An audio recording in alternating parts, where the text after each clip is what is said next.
Federate Malayalam നെറ്റ്വർക്കിലേക്ക് എല്ലാവർക്കും സ്വാഗതം. പുതിയ എപ്പിസോഡിൽ നമ്മളോടൊപ്പം ചേരുന്നത് doctor MNR Nair, MN Radhakrishnan Nair. അദ്ദേഹം ഫിസിക്കൽ കെമിസ്ട്രിയിൽ ഡോക്ടറേറ്റുള്ള ആളാണ്. ഗവേഷണ പ്രബന്ധങ്ങളുടെ രചയിതാവാണ്. കേരള ഭാഷാ ഇൻസ്റ്റിറ്റ്യൂട്ട് ഉൾപ്പെടെയുള്ള സ്ഥാപനങ്ങൾ പ്രസിദ്ധീകരിച്ച ശാസ്ത്ര ഗ്രന്ഥങ്ങളുടെ രചയിതാവാണ്. നോവലുകളും കഥകളും എഴുതുന്ന മികച്ച സാഹിത്യകാരനാണ്. സ്റ്റേറ്റ് ബാങ്ക് ഓഫ് ഇന്ത്യയിലെ ഉന്നത ഉദ്യോഗത്തിൽ ഇരിക്കെ ഇന്ത്യയുടെ വിവിധ ഭാഗങ്ങളിൽ വസിക്കുവാനും ജീവിത അനുഭവങ്ങൾ സാഹിത്യരൂപേണ പ്രതിഫലിപ്പിക്കുവാനും കഴിഞ്ഞിട്ടുള്ള ശ്രീ MNR നായർക്ക് ഫെഡറേറ്റ് മലയാളം നെറ്റ്വർക്കിലേക്ക് സ്വാഗതം. നമസ്കാരം. നമസ്കാരം. വിവിധ മേഖലകളിലായി 20ഓളം പുസ്തകങ്ങൾ താങ്കൾ പ്രസിദ്ധീകരിച്ചിട്ടുണ്ട്. ബാങ്കിങ് മേഖലയിലെ വളരെ തിരക്ക് പിടിച്ച ഉന്നത ഉദ്യോഗത്തിലിരിക്കുമ്പോഴും ഈ സാഹിത്യ സബരീയമായി മുന്നോട്ട് പോകാൻ എങ്ങനെ കഴിഞ്ഞു? താങ്കളുടെ ഇതുവരെയുള്ള സാഹിത്യ പ്രവർത്തനത്തെപ്പറ്റി അറിഞ്ഞാൽ കൊള്ളാവുന്നുണ്ട്. എൻ്റെ പ്രേക്ഷകർക്ക് വേണ്ടി പറയുകയാണ്. എൻ്റെ പേര് doctor MNR Nair, MN Radhakrishnan Nair. ഞാൻ ഇതോളം ഏകദേശം 20ഓളം പുസ്തകങ്ങൾ പബ്ലിഷ് ചെയ്തിട്ടുണ്ട്. ഏറ്റവും ഒടുവിൽ പ്രസിദ്ധീകരിച്ച കൃതികളിൽ നിന്ന് പിന്നോട്ട് പോകാമെന്ന് കരുതുന്നു. ഏറ്റവും ഒടുവിൽ പ്രസിദ്ധീകരിച്ച എൻ്റെ പുസ്തകം ഒരു തിരക്കഥയാണ്. പേര് ദശാസന്ധി. ഇത് 2004 ഞാൻ എഴുതി പ്രസിദ്ധീകരിച്ച ഒരു ചെറുകഥ. അതിൻ്റെ പേരും ദശാസന്ധി എന്ന് തന്നെയായിരുന്നു. ആ കഥയെ ബേസ് ചെയ്ത് ഒരു തിരക്കഥ ഉണ്ടാക്കി അത് കൊള്ളാം എന്ന് എനിക്ക് തന്നെ തോന്നിയത് കൊണ്ട് അത് പ്രസിദ്ധീകരിക്കുക ചെയ്തത്. ഇത് പ്രസിദ്ധീകരിച്ചത് തിരുവനന്തപുരത്ത് പ്രസിദ്ധീകരണക്കാരായ ബുക്ക് കഫേ പബ്ലിക്കേഷൻസാണ്. അതിന് തൊട്ടു മുമ്പ് എനിക്ക് വളരെയധികം ഇഷ്ടപ്പെട്ട വേറൊരു കഥാപാത്രത്തെ അടിസ്ഥാനമാക്കി ഞാനൊരു ചെറിയ നോവലറ്റ് എഴുതുകയുണ്ടായി. എൻ്റെ പേര് ചതിക്കുന്ന ചുരികകൾ. നമ്മളുടെ നാട്ടുകാരുടെ മനോഭാവം മാറ്റിമറിച്ച ഒരു സിനിമയായിരുന്നു വടക്കൻ വീരഗാഥ. കാരണം അതിലെ ചന്തുവായിരുന്നു ആ സിനിമയിലെ ഹീറോ. ചന്തുവിനെ പക്ഷേ വടക്കൻ പാട്ടുകളിൽ അറിയുന്നത് ചതിയൻ ചന്തുവായിട്ടാണ്. അപ്പോഴതിലെ ഒരു വിരോധാഭാസം മാതിരി തോന്നി. എനിക്ക് എൻ്റെ വ്യക്തിപരമായ അഭിപ്രായത്തിൽ മമ്മൂട്ടി അവതരിപ്പിച്ചത് കൊണ്ട് മാത്രമാണ് ആ കഥയ്ക്ക് ഒരു സ്വീകാര്യത കിട്ടിയത്. അതിൽ ആരോമൽ എന്ന് പറഞ്ഞ കഥാപാത്രത്തെ താഴ്ത്തിക്കെട്ടുവാനും ചന്തു എന്ന കഥാപാത്രത്തെ ഒന്ന് ഉയർത്തിക്കാട്ടുവാനും MD ബോധപൂർവമായൊരു ശ്രമം നടത്തിയിട്ടുണ്ടെന്നാണ് എനിക്ക് തോന്നുന്നത്. ഈ കഥ ഒരു മനനം ചെയ്ത് അതിനെ വിധേയമാക്കിയപ്പോൾ എനിക്ക് തോന്നിയത് ചന്തുവിന് ക്യാരക്ടർ അത്ര എന്താ പറയുന്നത് ബ്ലാക്ക് ആൻഡ് വൈറ്റിൽ നമുക്ക് പ്രസൻറ്റ് ചെയ്യാൻ പറ്റുന്ന ഒരു ക്യാരക്ടറായിട്ട് തോന്നിയില്ല. ചന്തു എൻ്റെ അഭിപ്രായത്തിൽ അത്ര നിഷ്കളങ്കനോ നിരപരാധിയോ അല്ല. അയാൾ ഒരേ സമയം ചതിച്ചവനും ചതിക്കപ്പെട്ടവനുമാണ്. ആ ജീവിതം ഒരു ദുരന്തപൂർണമാകുന്നത് അതുകൊണ്ടാണ്. എൻ്റെ നോവലിൽ ഞാൻ കാണിക്കുന്നത് ചന്തുവിനെ വധിക്കുന്നത് അദ്ദേഹത്തിൻ്റെ സ്വന്തം ചോരയിൽ പിറന്ന മകൻ തന്നെയാണ് എന്നുള്ളതാണ്. ആ കഥയുടെ സവിശേഷതയും അതാണെന്ന് എനിക്ക് തോന്നുന്നു. ഇതൊക്കെയാണെങ്കിലും ഈ 2 പുസ്തകങ്ങൾക്കും ഞാൻ വിചാരിച്ചത്ര ഒരു സ്വീകാര്യത ഇതുവരെ കിട്ടിയില്ല എന്നാണ് എൻ്റെ ഒരു സങ്കടം. ഇനി ഞാൻ തുടക്കം മുതൽ പറയാം. എൻ്റെ സാഹിത്യ ജീവിതം ആരംഭിക്കുന്നത് വളരെ പിന്നോട്ട് പോകണം. 1976 1976 ഞാൻ ഒരു ഗവേഷണ സ്ഥാപനത്തിലുണ്ടായിരുന്ന എൻ്റെ പഠനം അല്ലെങ്കിൽ ഗവേഷണം അവസാനിപ്പിച്ചിട്ട് ഒരു ബാങ്കിൽ എനിക്കൊരു ഉദ്യോഗസ്ഥം കിട്ടി, സ്റ്റേറ്റ് ബാങ്ക് ഓഫ് ഇന്ത്യയിൽ. അതിൽ പ്രവേശിക്കുന്ന സമയത്ത് ഈ ഗവേഷണ സ്ഥാപനത്തിലുണ്ടായ അനുഭവങ്ങളെ അടിസ്ഥാനമാക്കി എൻ്റെയും എൻ്റെ സുഹൃത്തുക്കളായുള്ള ആളുകളുടെയും എനിക്ക് പരിചയമുള്ള ആളുകളുടെയും ഒക്കെ അനുഭവം അടിസ്ഥാനമാക്കി ഒരു ചെറിയ നോവലറ്റ് എന്നാണ് പൊതുവെ പറയാറ്, എഴുതിയിരുന്നു. അതിന് ഇട്ടിരുന്ന പേര് പഥികർ എന്നാണ്. കാരണം ഗവേഷണം ഒരു യാത്രയാണ്, യാത്രക്കാരുടെ കഥയാണ്. എൻ്റെ എല്ലാ അത്ഭുതത്തിനും ഒരു അവസാനമാക്കിക്കൊണ്ട് ജനയുഗ നോവൽ മത്സരത്തിന് ഞാൻ ഇത് അയച്ചു. ആ സമയത്ത് ശ്രീ കാമ്പിശ്ശേരി എന്ന് പറഞ്ഞ വലിയ മനുഷ്യനായിരുന്നു ജനയുഗത്തിൻ്റെ പത്രാധിപർ. ആ നോവൽ മത്സരത്തിൽ എനിക്ക് എൻ്റെ പുസ്തകം സമ്മാനാർഹമായി. അതെനിക്ക് വളരെ അഭിമാനത്തോടെ ഇന്നും ഓർമ്മിക്കാവുന്ന ഒരു കഥയാണ്. ജനയുഗം പ്രത്യേക പതിപ്പിൽ 2 നോവലുകൾ പബ്ലിഷ് ചെയ്യുന്നതിൽ ഒന്ന് ഈ പഥികർ എന്ന് പറഞ്ഞ നോവലായിരുന്നു. ഈ പുസ്തകം അന്ന് ഞാൻ അഹമ്മദാബാദിലാണ്. അത് കാരണം കേരളവുമായിട്ട് വലിയ സമ്പർക്കമൊന്നുമില്ല. കോട്ടയത്തെ വിദ്യാർത്ഥി മിത്രം എന്ന് പറഞ്ഞ ഒരു സ്ഥാപനം, അവരാണ് അത് പുസ്തകമാക്കാൻ സമ്മതിച്ചത്. വളരെ തുച്ഛമായ ഒരു പ്രതിഫലമാണ് എനിക്ക് തന്നത്. ഏതായാലും 1978 ഈ പഥികർ പുസ്തകമായി പ്രസിദ്ധീകരിക്കപ്പെട്ടു. അത് കഴിഞ്ഞ് സാധാരണഗതിയിൽ സാഹിത്യത്തിലൊക്കെ സംഭവിക്കുന്നത് പോലെ ഞാനൊരു ഉദാഹരണം കൂടെ പറയുകയാണ് ഇവിടെ. കാരണം കവിത എനിക്ക് വളരെ ഇഷ്ടമുള്ള ഒരു സാഹിത്യ രൂപമാണ്. ഏറ്റവും ബഹുമാനിക്കുന്ന കവി കുമാരനാശാനാണ്. അദ്ദേഹത്തിന് പോലും ഈ റൈറ്റേഴ്സ് ബ്ലോക്ക് ബാധിച്ചിട്ടുണ്ട് എന്ന് കാണിക്കാൻ വേണ്ടിയാണ്. ചിന്താവിഷ്ടയായ സീരിയലിൻ്റെ അവതാരികയിൽ കുമാരനാശാൻ പറയുന്നുണ്ട്, 3 കൊല്ലം കൊണ്ടാണ് ഈ കാവ്യം എഴുതി തീർന്നത്. പക്ഷേ ആദ്യത്തെ 80 ശ്ലോകം എഴുതി കഴിഞ്ഞിട്ട് ബാക്കിയുള്ളത് എഴുതാൻ വയ്യാതായി, എഴുതാൻ തോന്നാതായി. വളരെ വളരെ ശ്രമകരമായ ഒരു അനുഭവത്തിന് ശേഷമാണ് ആ കൃതി പൂർത്തിയാക്കുന്നത്. അതുകൊണ്ട് ഭാഗ്യം കിട്ടിയത് മലയാള ഭാഷയ്ക്കാണ്. മലയാള ഭാഷയിലെ ഏറ്റവും നല്ല ഒരു ഖണ്ഡകാവ്യമാണ് ചിന്താവിഷ്ടയായ സീത എന്നാണ് പല മഹാരഥന്മാരെ പോലെ എൻ്റെയും അഭിപ്രായം. ഈ റൈറ്റേഴ്സ് ബ്ലോക്ക് എന്നെ ബാധിച്ചു. പക്ഷേ ആശാൻ്റെ മാതിരി എനിക്ക് രക്ഷ കിട്ടിയില്ല. കുറേ നാൾ കാര്യമായ ഒന്നും എഴുതാനായിട്ട് കഴിഞ്ഞില്ല. ഇതിനിടയിലുണ്ടായ ഒരു നല്ല സംഭവം എന്ന് പറഞ്ഞത്, ബോംബെയിൽ മലയാളി സമാജക്കാർ പ്രസിദ്ധീകരിക്കുന്ന വിശാല കേരളം എന്ന് പറഞ്ഞ ഒരു പ്രസിദ്ധീകരണം ഉണ്ടായിരുന്നു. മന്ത്ലി മാഗസിനാണ്. അതിൻ്റെ എഡിറ്ററായ ശ്രീ എടയാളി ഗോപാലകൃഷ്ണൻ, അദ്ദേഹം റിസർവ് ബാങ്ക് ഓഫ് ഇന്ത്യയിലെ ഒരു ഉദ്യോഗസ്ഥനായിരുന്നു. അദ്ദേഹത്തിനെ യാദൃശ്ചികമായിട്ട് പരിചയപ്പെടാൻ സാധിച്ചു. അദ്ദേഹം എൻ്റെ ഒരു എന്താ പറയുക അഭ്യുദയകാംക്ഷയായി മാറി. എൻ്റെ ലേഖനങ്ങളും കഥകളും വല്ലപ്പോഴുമൊക്കെ കുത്തിക്കുറിക്കുന്ന കവിതകളും ഒക്കെ വിശാല കേരളത്തിൽ പ്രസിദ്ധീകരിക്കപ്പെട്ടു. അത് ആയിരുന്നു ഒരു ഇടക്കാലത്തുണ്ടായ ഒരു ആശ്വാസം എന്ന് പറയുന്നത്.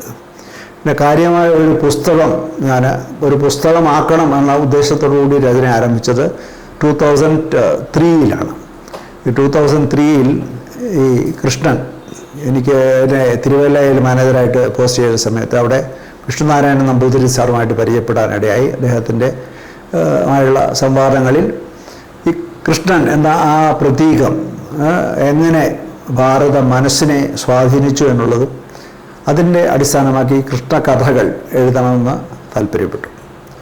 ഈ കഥകൾ പലതും പുരാണങ്ങളിൽ നിന്ന് അഡാപ്റ്റ് ചെയ്തതും സ്വതന്ത്രമായ കഥകളും കേട്ടുകേഴ്വിയിൽ പരിചിതമായ കഥകളും ഒക്കെ ഉണ്ട്.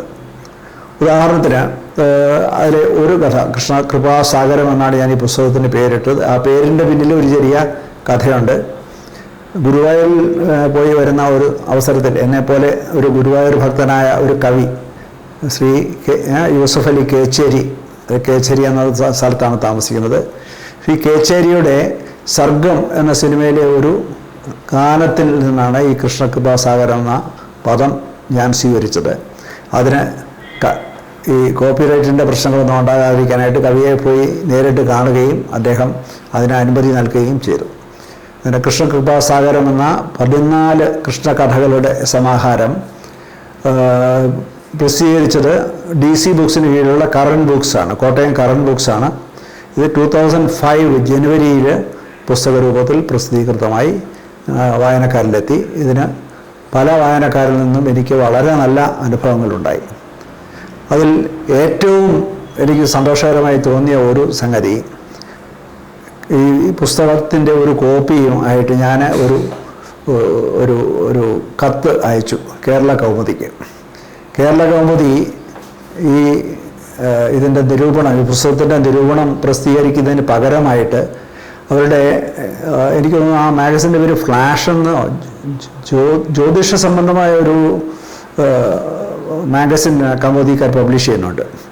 അതിൽ ഈ സമാഹാരത്തിൽ നിന്നുള്ള പാൽപ്പായസം എന്ന് പറഞ്ഞ കഥ പ്രസിദ്ധീകരിച്ചു. ഈ കഥ വന്നു കഴിഞ്ഞിട്ട് ആ മാഗസിൻ്റെ ഒരു കോപ്പി എനിക്ക് അയച്ചു തരികയും ചെയ്തു. വളരെ സന്തോഷമായി. അത് കഴിഞ്ഞ് ഏകദേശം ഒരാഴ്ച കഴിയുമ്പോൾ എനിക്കൊരു പോസ്റ്റ് കാർഡ് കിട്ടി. ഈ പോസ്റ്റ് കാർഡിൽ ഇത് എഴുതിയിരുന്നത്, ഞാൻ ഈ പറയുന്നതിൽ ഒരു അണുവിട പോലും കള്ളമില്ല, സത്യമായ കാര്യമാണ് പറയുന്നത്. ആ കത്ത് വന്നിരുന്നത് പൂജപ്പുര സെൻട്രൽ ജയിലിൽ നിന്നാണ്. രാമകൃഷ്ണൻ എന്ന പേരുള്ള ഒരാളാണ് അത് എഴുതിയിരുന്നത്. ആ പേര് യഥാർത്ഥമാണോ എന്ന് എനിക്കറിയില്ല.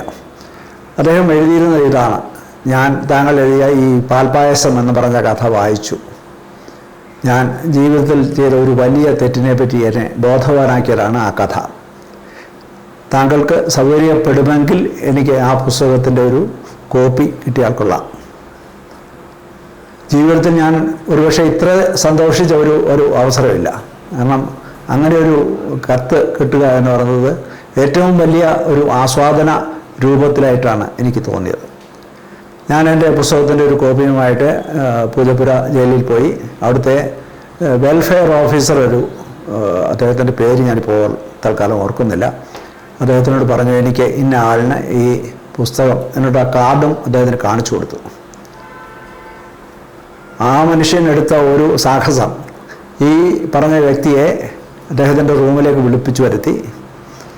ഈ വെൽഫെയർ ഓഫീസറിൻ്റെ സാന്നിധ്യത്തിലാണ് ഞാൻ എൻ്റെ കൃഷ്ണകൃപാസാഗരത്തിൻ്റെ ഒരു പതിപ്പ് അദ്ദേഹത്തിന് കൊടുത്തു. അത് കഴിഞ്ഞ് പുസ്തകം വായിച്ചു കഴിഞ്ഞിട്ട് എനിക്ക് വേറെ കത്തുകളൊന്നും കിട്ടിയില്ല. ഒരുപക്ഷെ അദ്ദേഹം എഴുതണ്ട തോന്നിയിട്ടുണ്ടാവും. പക്ഷെ ആ കത്തിലെ ഒരു വാചകം, ഈ കഥ ഞാൻ നേരത്തെ വായിച്ചിരുന്നെങ്കിൽ ഇങ്ങനെയൊന്നും വന്നു ഭവിക്കില്ലായിരുന്നു എന്നൊരു വാചകം ആ കത്തിലുണ്ടായിരുന്നു, ആ കാർഡിനകത്ത്. അതിനെ വല്ലാതെ ടച്ച് ചെയ്ത, വല്ലാതെ എന്താ പറയുന്നത്, അനുഭവപ്പെടുത്തിയ ഒരു സംഗതിയായിരുന്നു.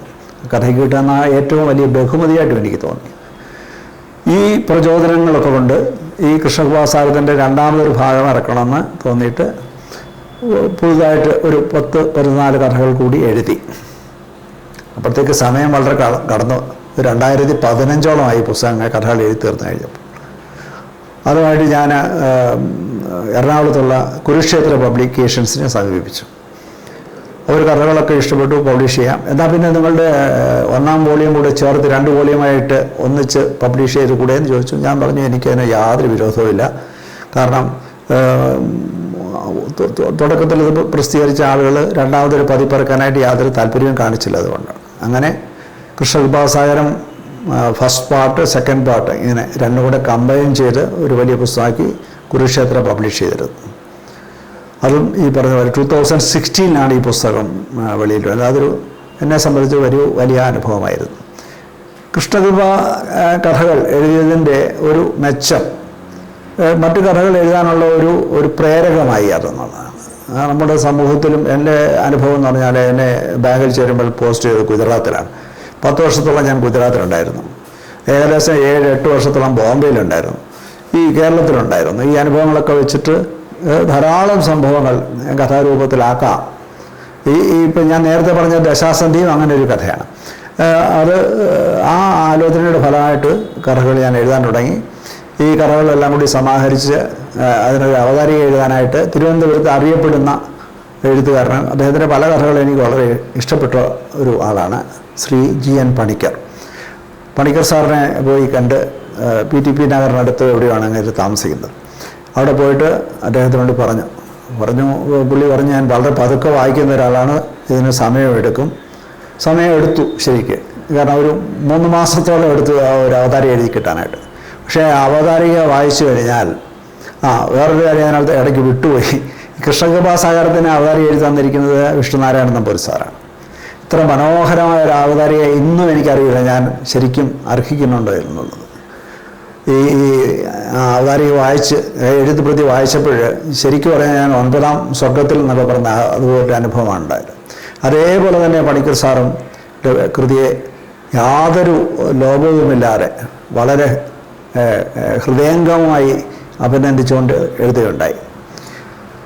ഒരു സംഗതികൾ ഈ സമാഹാരത്തിൻ്റെ പേര് ഉത്തേജക മരുന്ന് എന്നാണ്. ഉത്തേജക മരുന്ന് എന്നുള്ളത് ഞാൻ ഉദ്ദേശിച്ചിരുന്നത് ഈ സ്പോർട്സ് കായിക രംഗത്തൊക്കെയുള്ള ആളുകൾ ഉപയോഗിക്കുന്ന സ്റ്റിമുലൻ്റ് എന്ന് പറയുന്ന ഒരു സംഗതിയുണ്ട്. അവരുടെ പ്രവർത്തനം ഒന്ന് ഊർജിതപ്പെടുത്താനായിട്ടുള്ള അങ്ങനൊരു കഥയാണ്. അതൊരു സർറിയലിസ്റ്റിക് പാറ്റേണിൽ എഴുതിയ ഒരു കഥയാണ്. ആ കഥയെപ്പറ്റി പേര് സമാഹാരത്തിന് ടൈറ്റിലായി സെലക്ട് ചെയ്ത ആ കഥയെപ്പറ്റി അദ്ദേഹം വളരെ കാര്യമായിട്ടൊന്നും എഴുതിയില്ല. പക്ഷേ അതിനകത്ത് ഉദാഹരണത്തിന് മരണമേ അഹങ്കരിക്കാതിരിക്കൂ എന്നൊരു കഥയുണ്ട്. ഇത് ബോംബെയിൽ വെച്ച് സംഭവിച്ചതായി സങ്കല്പിക്കുന്ന ഒരു കഥയാണ്. അതിനെപ്പറ്റിയാണ് പണിക്കർ സാർ മെയിനായിട്ടും ആ കഥയിൽ എഴുതിയിരുന്നത്. ഈ കഥാ സമാഹാരം രചിക്കാനുള്ള ഒരു പ്രചോദനത്തിനോടൊപ്പം എൻ്റെ പഠന വിഷയം എന്ന് പറയുന്നത് സയൻസാണ്, ശാസ്ത്രമാണ്. കെമിസ്ട്രി, ഫിസിക്സ്, ഗണിതശാസ്ത്രം. അതുകൊണ്ട് ആ ഒരു രംഗത്ത് ഒന്ന് കൈവച്ചാലോ എന്നാലോചിച്ചു. ഈ പറഞ്ഞതുപോലെ പലതും സാഹസമായ കാര്യങ്ങളാണ്. അപ്പോഴേക്കും എനിക്ക് ബാങ്കിൽ നിന്ന് റിട്ടയർമെൻറ്റിനുള്ള കാര്യവുമായി കുറേ കൂടി ഫ്രീ ആയി സമയം കിട്ടുമെന്നായി. അങ്ങനെയാണ് ഞാൻ എൻ്റെ ആദ്യത്തെ ശാസ്ത്ര പുസ്തകം രചിക്കേണ്ടത്. അത് 2012 എഴുതി തീരുമ്പോഴേക്ക് 2013 ഇതുമായിട്ട് ഇതിൻ്റെ കയ്യെഴുത്ത് പ്രതിയുമായിട്ട് ഞാൻ അന്ന് ഭാഷാ ഇൻസ്റ്റിറ്റ്യൂട്ടിൻ്റെ ഡയറക്ടറായിരുന്ന Shri doctor M R Thampan അദ്ദേഹത്തിനെ പോയി മീറ്റ് ചെയ്തു. കൂടെ ഒരു ധൈര്യത്തിന് ഞാൻ എൻ്റെ സുഹൃത്തും ലാംഗ്വേജ് ഇൻസ്റ്റിറ്റ്യൂട്ടിൽ ഒരു കാലത്ത് അക്കൗണ്ടൻ്റായിരുന്ന ഒരു മിസ്റ്റർ തങ്കപ്പനുണ്ട്. അദ്ദേഹം പത്തനംതിട്ട കോളേജിൽ എൻ്റെ ക്ലാസ്മേറ്റ് ആയിരുന്നു. അദ്ദേഹത്തിനെ കൂടെ കൂട്ടിയിരുന്നു. അങ്ങനെ തമ്പാൻ സാർ ഞങ്ങളെ വളരെ കാര്യമായി സ്വീകരിച്ചിരുത്തി. നല്ല പെരുമാറ്റം, ചായയൊക്കെ വരുത്തി തന്നു. പക്ഷേ കാര്യത്തോടടുത്തോൾ അദ്ദേഹം പറഞ്ഞു, ഞങ്ങൾക്കൊരു റിവ്യൂ കമ്മിറ്റി ഉണ്ട്. ഈ റിവ്യൂ കമ്മിറ്റി ക്ലിയർ ചെയ്താൽ മാത്രമേ ഈ പുസ്തകം ഞങ്ങൾ പ്രസിദ്ധീകരിക്കുള്ളൂ. ഞാൻ പറഞ്ഞു, സാർ അതിനകത്ത് കാര്യമൊന്നുമില്ല, റിവ്യൂ കമ്മിറ്റി പരിശോധിക്കട്ടെ. ആ പുസ്തകത്തിൻ്റെ പേരാണ് ആറ്റത്തിൻ്റെ വിസ്മയ ലോകം ഉള്ളത്. ആറ്റം അല്ലെങ്കിൽ ആറ്റോമിക് തിയറി എന്ന് പറയുന്നത് തുടക്കം മുതൽ ഇത് നൂറ്റാണ്ടുകൾക്ക് മുമ്പ് നടന്ന ഒരു സംഭവമാണ്. എൻ്റെ അന്വേഷണത്തിൽ മനസ്സിലായ ഒരു കാര്യം, ആറ്റമിക് തിയറി അല്ലെങ്കിൽ അണുസിദ്ധാന്തം, അണു എന്നുള്ള വാക്ക് വേറെ അർത്ഥത്തിൽ ഉപയോഗിക്കുന്നതുകൊണ്ടാണ് ഞാൻ അറ്റോമിക് തിയറി എന്ന് പറയുന്നത്. അത് ഇന്ത്യയിലാണ് ഒറിജിനേറ്റ് ചെയ്തത്. ഇന്ത്യയിലൊരു മഹർഷി ഉണ്ടായിരുന്നു. അദ്ദേഹത്തിൻ്റെ പേര് പിപ്പലായനൻ എന്നവറ്റാണ് ശരിക്കുള്ള പേര്. വൈശേഷിക ശാസ്ത്രം എന്ന് പറയുന്ന സംഗതികളൊക്കെ അദ്ദേഹത്തിൻ്റെതായിട്ടുണ്ട്. അദ്ദേഹമാണ് അണു സിദ്ധാന്തം. അദ്ദേഹം അണു എന്നുള്ള വാക്കിന് അല്ലെങ്കിൽ ആറ്റം എന്നുള്ള വാക്കിന് പകരമായിട്ട് കണം എന്നുള്ള വാക്കാണ് ഉപയോഗിച്ചത്. അന്ന് പഞ്ചഭൂത സിദ്ധാന്തം നിലവിലിരിക്കുന്ന സമയത്താണ് നമ്മുടെ ഭാരതീയ സമൂഹം ആ സിദ്ധാന്തത്തെ അംഗീകരിച്ചില്ല. മാത്രവുമല്ല, ഇത് പ്രവേശിച്ച മഹർഷിയെ കളിയാക്കാനായിട്ട് അവർ കണാദൻ എന്നൊരു പേരുണ്ടാക്കി. കണങ്ങളെ ഭക്ഷിക്കുന്നവനാണ് കണാദൻ എന്നുള്ള വാക്കിൻ്റെ അർത്ഥം. ചുരുക്കി പറഞ്ഞാൽ ഈ തിയറി ഇവിടെ തമസ്കരിക്കപ്പെട്ടു. എങ്ങനെയോ അന്ന് പഴയകാല ഗ്രീസും ഇന്ത്യയുമായി ഒരു സാംസ്കാരിക വിനിമയം ഉണ്ടായിരുന്നു. ഇപ്പം വെസ്റ്റേൺ അസ്ട്രോളജിയിലെ നമ്മുടെ സംഗതികളൊക്കെ ഒരുപക്ഷെ ഇന്ത്യൻ അസ്ട്രോളജിയിൽ നിന്ന് കോപ്പി അടിച്ചതാണ്. ഈ പുസ്തകം, ഈ തിയറി ഗ്രീസിലെത്തി. ഗ്രീസിലും അതിന് വലിയ സ്വീകാര്യത കിട്ടിയില്ല. പക്ഷേ ഡെമോക്രിറ്റസ് എന്ന് പറയുന്ന ഒരു ഫിലോസഫർ, ഒരു തത്വശാസ്ത്രജ്ഞൻ, അന്ന് ശാസ്ത്രജ്ഞൻ നമുക്ക് പറയാൻ പറ്റില്ല, കാരണം പരീക്ഷണങ്ങളൊന്നും നടക്കുന്ന കാലമായിരുന്നില്ല. അദ്ദേഹം വളരെ സ്വീകാര്യമായി തോന്നി. ആറ്റം എന്നുള്ള വാക്കുണ്ടായത് ഒരു ഗ്രീക്ക് പദത്തിൽ നിന്നാണ്. ആ പദം കോയിൻ ചെയ്തത് ഈ ഡെമോക്രിറ്റസ് ആണ്. അറ്റോമോസ് എന്ന ഗ്രീക്ക് പദം, അറ്റോമോസ് എന്നുള്ള വാക്കിൻ്റെ അർത്ഥം വിഭജിക്കാനാവാത്തത് എന്നാണ്. അതായത് ഏത് സാധനം എടുത്താലും നമ്മൾ അവസാനം എത്തുന്ന ഒരു കണം, അത് വിഭജിക്കാനാവാത്ത ഒരു സംഗതിയാണ്. അതിനെയാണ് ആറ്റം എന്ന് വിളിക്കുന്നത്. ഇത് പറഞ്ഞാൽ ഒരുപക്ഷെ വിശ്വസിക്കില്ല, എത്രയോ നൂറ്റാണ്ടുകൾ ഇതിങ്ങനെ ഇരുട്ടിൽ കിടന്നു, സ്വീകാര്യപ്പെടാതെ. ഡെമോക്രാറ്റ്സിൻ്റെ പുസ്തകങ്ങളൊന്നും കിട്ടിയിട്ടില്ല. അയാളെ വിമർശിച്ചുകൊണ്ട് അരിസ്റ്റോട്ടിൽ എന്ന വലിയ പണ്ഡിതൻ എഴുതിയ ലേഖനങ്ങളിൽ നിന്നാണ് ഇദ്ദേഹത്തെ പറ്റി നമ്മൾ അറിയുന്നത്. അങ്ങനെ 18ാം നൂറ്റാണ്ടിലെത്തി. 18ാം നൂറ്റാണ്ടിൻ്റെ ഒടുവിൽ ഇംഗ്ലണ്ടിൽ ശാസ്ത്ര അധ്യാപകനായിരുന്ന ജോൺ ഡാൾട്ടൺ എന്ന ആൾ, ജോൺ ഡാൾട്ടനാണ് ഈ അറ്റോമിക് സിദ്ധാന്തത്തെ അല്ലെങ്കിൽ മോഡേൺ അറ്റോമിക് തിയറി ഉയർത്തിക്കൊണ്ടുവന്നത്. ഒരുപക്ഷെ അറ്റോമിക് സിദ്ധാന്തത്തിൻ്റെ പിതാവ് എന്ന പേര് അദ്ദേഹം അർഹിക്കുന്നുണ്ട്. പക്ഷേ ഡാൽട്ടൺ ഒരുപക്ഷെ ഈ അദ്ദേഹം എഴുതിയ സിദ്ധാന്തം മനസ്സിലായില്ല എന്ന് തോന്നുന്നു, അതിൻ്റെ പ്രാധാന്യം. കാരണം ഏകദേശം 100-200 പേജുള്ള ഒരു പുസ്തകം, ശാസ്ത്ര പുസ്തകത്തിൽ ഈ തിയറിക്ക് വേണ്ടി അദ്ദേഹം നീക്കി വെച്ചതാണ്ട് 7-8 പേജുകൾ മാത്രമാണ്. ഈ 7-8 പേജുകളുടെ പേരിലാണ് ജോൺ ഡാൽട്ടൺ എന്ന് പറഞ്ഞ ആളിനെ ഇന്ന് ലോകം ഓർക്കുന്നത്. കാൽടെക്, കാലിഫോർണിയ ഇൻസ്റ്റിറ്റ്യൂട്ട് ഓഫ് ടെക്നോളജിയിലെ നോബൽ സമ്മാനാർഹനായ ഫിസിക്സിൻ്റെ ഒരു പ്രൊഫസർ ഉണ്ടായിരുന്നു. അയാളുടെ പേര് റിച്ചാർഡ് ഫെയ്ൻമാൻ എന്നാണ്. ഈ ഫെയ്ൻമാൻ പറഞ്ഞ ഒരു സംഭവമുണ്ട്. അദ്ദേഹം പറഞ്ഞു, നമ്മുടെ ഈ സംസ്കാരം, ഈ മനുഷ്യവംശം, ഇതെല്ലാം നശിച്ചു പോകുന്നു സങ്കല്പിക്കുക.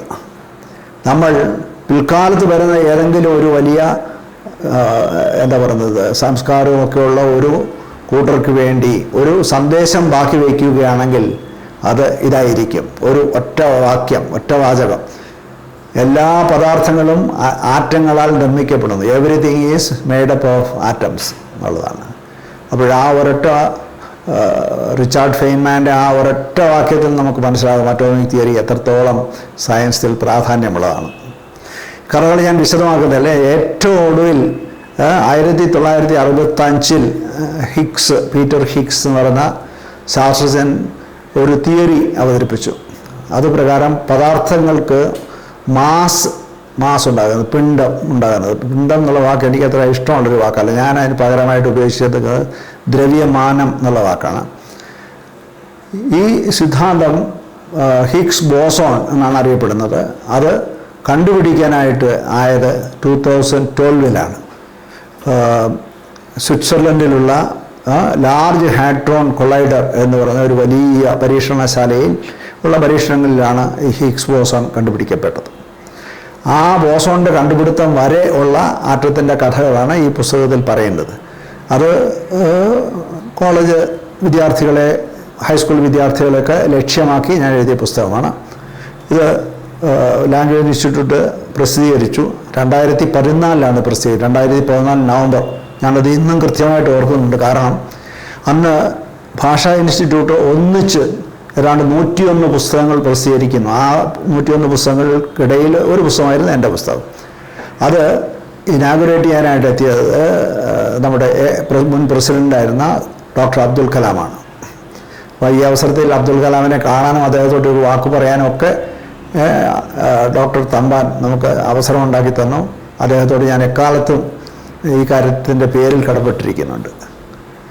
ഈ പുസ്തകത്തിൻ്റെ ഒന്നാമത്തെ പുസ്തകം വേറൊരു ചെറിയൊരു വിജയം എന്ന് പറയുന്നത്, കേരള ഗവൺമെൻറ് ഇത് എല്ലാ ഗവൺമെൻറ് സ്കൂളുകളിലും ഒരു സ്വീകരിച്ചിരിക്കുന്ന അവരുടെ ലൈബ്രറിയിലേക്ക് അപ്രൂവ് ചെയ്തിരിക്കുന്ന ഒരു പുസ്തകമായിട്ട് സ്വീകരിച്ചിട്ടുണ്ട്. ഇന്ന് ആ പുസ്തകത്തിൻ്റെ 6ാം പതിപ്പും വിറ്റു തീർന്നതെന്നാണ് ഞാൻ മനസ്സിലാക്കുന്നത്. ഒരു പ്രഥമ ശ്രമമെന്ന നിലയിൽ അതൊരു നല്ല വിജയമായിരുന്നു എന്ന് ഞാൻ അഭിമാനത്തോടെ പറയും. എറണാകുളം സാഹിത്യ പരിഷത്തിൽ വെച്ച് നടന്ന ഒരു ചടങ്ങിൽ ഈ അവാർഡ് പ്രശസ്ത ശാസ്ത്രജ്ഞനും സാഹിത്യകാരനുമായ ശ്രീ സി രാധാകൃഷ്ണൻ്റെ കയ്യിൽ നിന്നും വാങ്ങിക്കുവാനുള്ള ഒരു വലിയ ഭാഗ്യവും എനിക്കുണ്ടായി. ജീവിതത്തിലെ എന്നും ഓർക്കാവുന്ന നിമിഷങ്ങളിലൊന്നായിരുന്നു അത്. ഇതിന് ശേഷം ചുരുക്കി പറഞ്ഞാൽ എൻ്റെ 2 പുസ്തകങ്ങൾ കൂടി, അതിനിടയ്ക്ക് ഭാഷാ ഇൻസ്റ്റിറ്റ്യൂട്ട് പ്രസിദ്ധീകരിക്കുന്ന ഒരു മാഗസിനുണ്ട്. എൻ്റെ പേര് വിജ്ഞാന കൈരളി എന്നാണ്. വിജ്ഞാന കൈരളിയിലേക്ക് പ്രസിദ്ധീകരിക്കാനായിട്ട് എന്നോട് ലേഖനങ്ങൾ ആവശ്യപ്പെട്ടുകൊണ്ട് അതിൻ്റെ ജനറൽ മാനേജറായിരുന്ന ശ്രീ ഷിബു ശ്രീധർ ആവശ്യപ്പെട്ടു. അതനുസരിച്ച് ഞാൻ തുടർച്ചയായി 30 മാസങ്ങളിലായിട്ട് ലേഖനങ്ങൾ കൊടുത്തിരുന്നു. അത് എല്ലാം പ്രസിദ്ധീകരിച്ചു.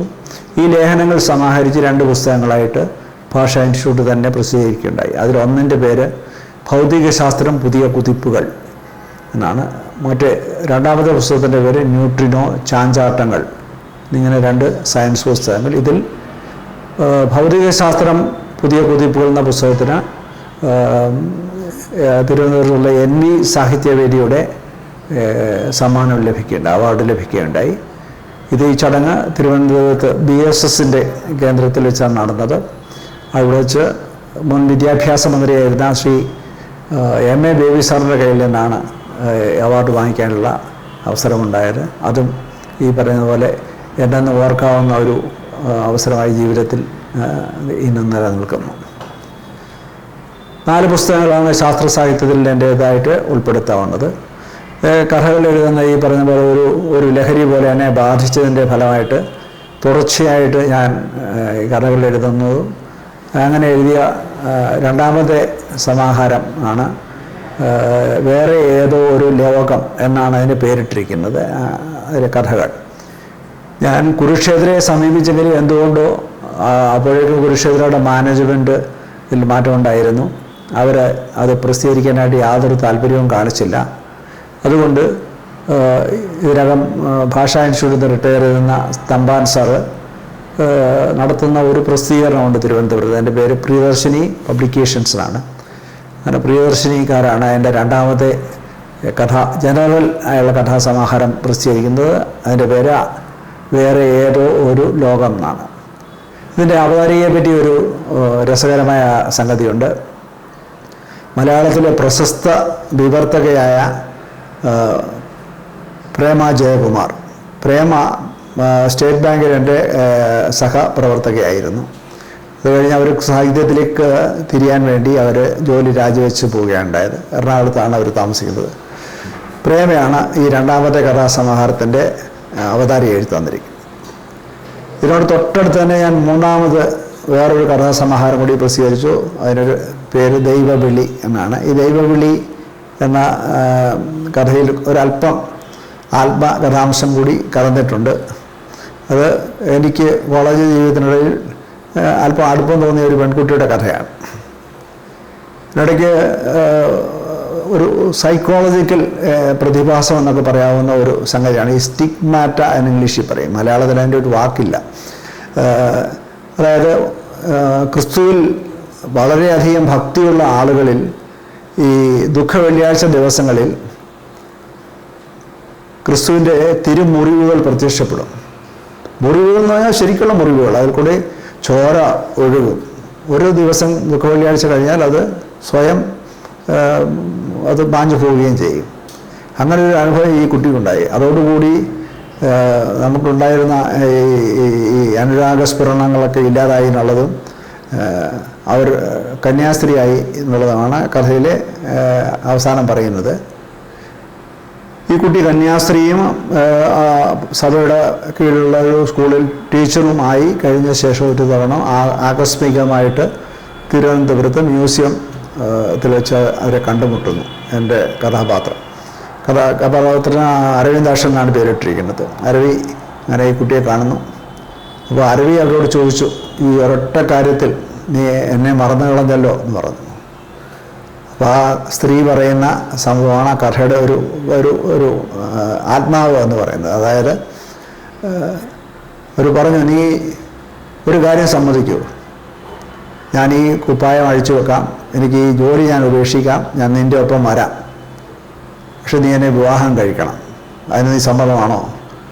അന്ന് പഠിച്ചുകൊണ്ടിരുന്ന ആളായ അരവിക്ക് അതിനകത്ത് മറുപടി പറയാനായിട്ട് കഴിയുന്നില്ല. അവിടെയാണ് കഥ അവസാനിക്കുന്നത്. എന്തായാലും ഞാൻ എഴുതിയ കഥകളിൽ എനിക്ക് വളരെയധികം ഇഷ്ടപ്പെട്ട ഒരു കഥയാണ് ദൈവവിളി. അത് ഈ സമാഹാരത്തിനകത്ത് ഉൾപ്പെടുത്തിയിട്ടുണ്ട്. അതിൻ്റെ കൂട്ടത്തിൽ കുറച്ചുകൂടി വിശാലമായ രീതിയിൽ കഥകളിൽ നിന്ന് മാറി 2 വേറെ ശാഖകളിൽ കൂടി ഞാൻ താല്പര്യം പ്രകടിപ്പിക്കാൻ മനസ്സ് ആരംഭിച്ചു എന്ന് പറയുന്നതാണ് ശരി. ഒന്ന് ചെറിയ നോവലുകൾ എഴുതുക എന്നുള്ളതാണ്. മറ്റത് ബാലസാഹിത്യം വളരെ ഇഷ്ടപ്പെട്ട കുട്ടികൾക്ക് കഥ ഇഷ്ടപ്പെടാത്ത ഒരാളും ഈ ലോകത്തിലില്ല എന്നാണ് പറയുന്നത്. ലോകത്തിലെമ്പാടുമുള്ള ഇറ്റലിയിലും ഫ്രാൻസിലും ഡെൻമാർക്കിലും ഒക്കെ നടന്ന കഥകളെ ആസ്പദമാക്കിയിട്ടാണ് ഷേക്സ്പിയർ നാടകങ്ങൾ ഉണ്ടാക്കിയത്. കഥകൾ എല്ലാ കാലത്തും മനുഷ്യന് ഒരു എന്താ പറയുന്നത്, ഒരു ബലഹീനതയായിരുന്നു. 1001 രാവുകൾ തന്നെ അതിനാണ് സൂചിപ്പിക്കുന്നത്. അങ്ങനെ കുറെ കൂടി വലിയ കഥകൾ പറയുക, കുട്ടികൾക്ക് വേണ്ടിയുള്ള കഥകൾ പറയുക, അങ്ങനെ ഈ 2 ശ്രമത്തിൻ്റെ ഫലമായിട്ടാണ് എൻ്റെ 2 നോവലുകൾ വന്നു പുറത്ത്. അതിലൊന്ന് ഒരു അല്പം കോൺട്രവേഴ്സ്യലായ ഒരു തീമുള്ള ഒന്നാണ്. ഞാൻ യൂദാസായുള്ള കഥ പറയുന്നതായിട്ടാണ് എഴുതിയിരിക്കുന്നത്. ഈ ഞാൻ യൂദാസ് എന്നുള്ള പുസ്തകത്തിന് തിരുവനന്തപുരത്തുള്ള ഒരു സൊസൈറ്റി ഈ അടുത്ത കാലത്ത് എനിക്കൊരു നോവൽ പുരസ്കാരം നൽകുകയുണ്ടായി. അതിൻ്റെ ചടങ്ങ് ഈ സെപ്റ്റംബറിൽ എപ്പോഴുമാണ്. അതിൻ്റെ കൃത്യമായുള്ളൊരു സംഗതി എനിക്ക് അറിയിച്ചിട്ടില്ല.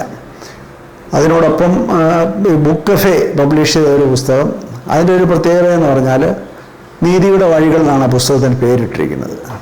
ഒരു മോഡൽ കേസാണ്.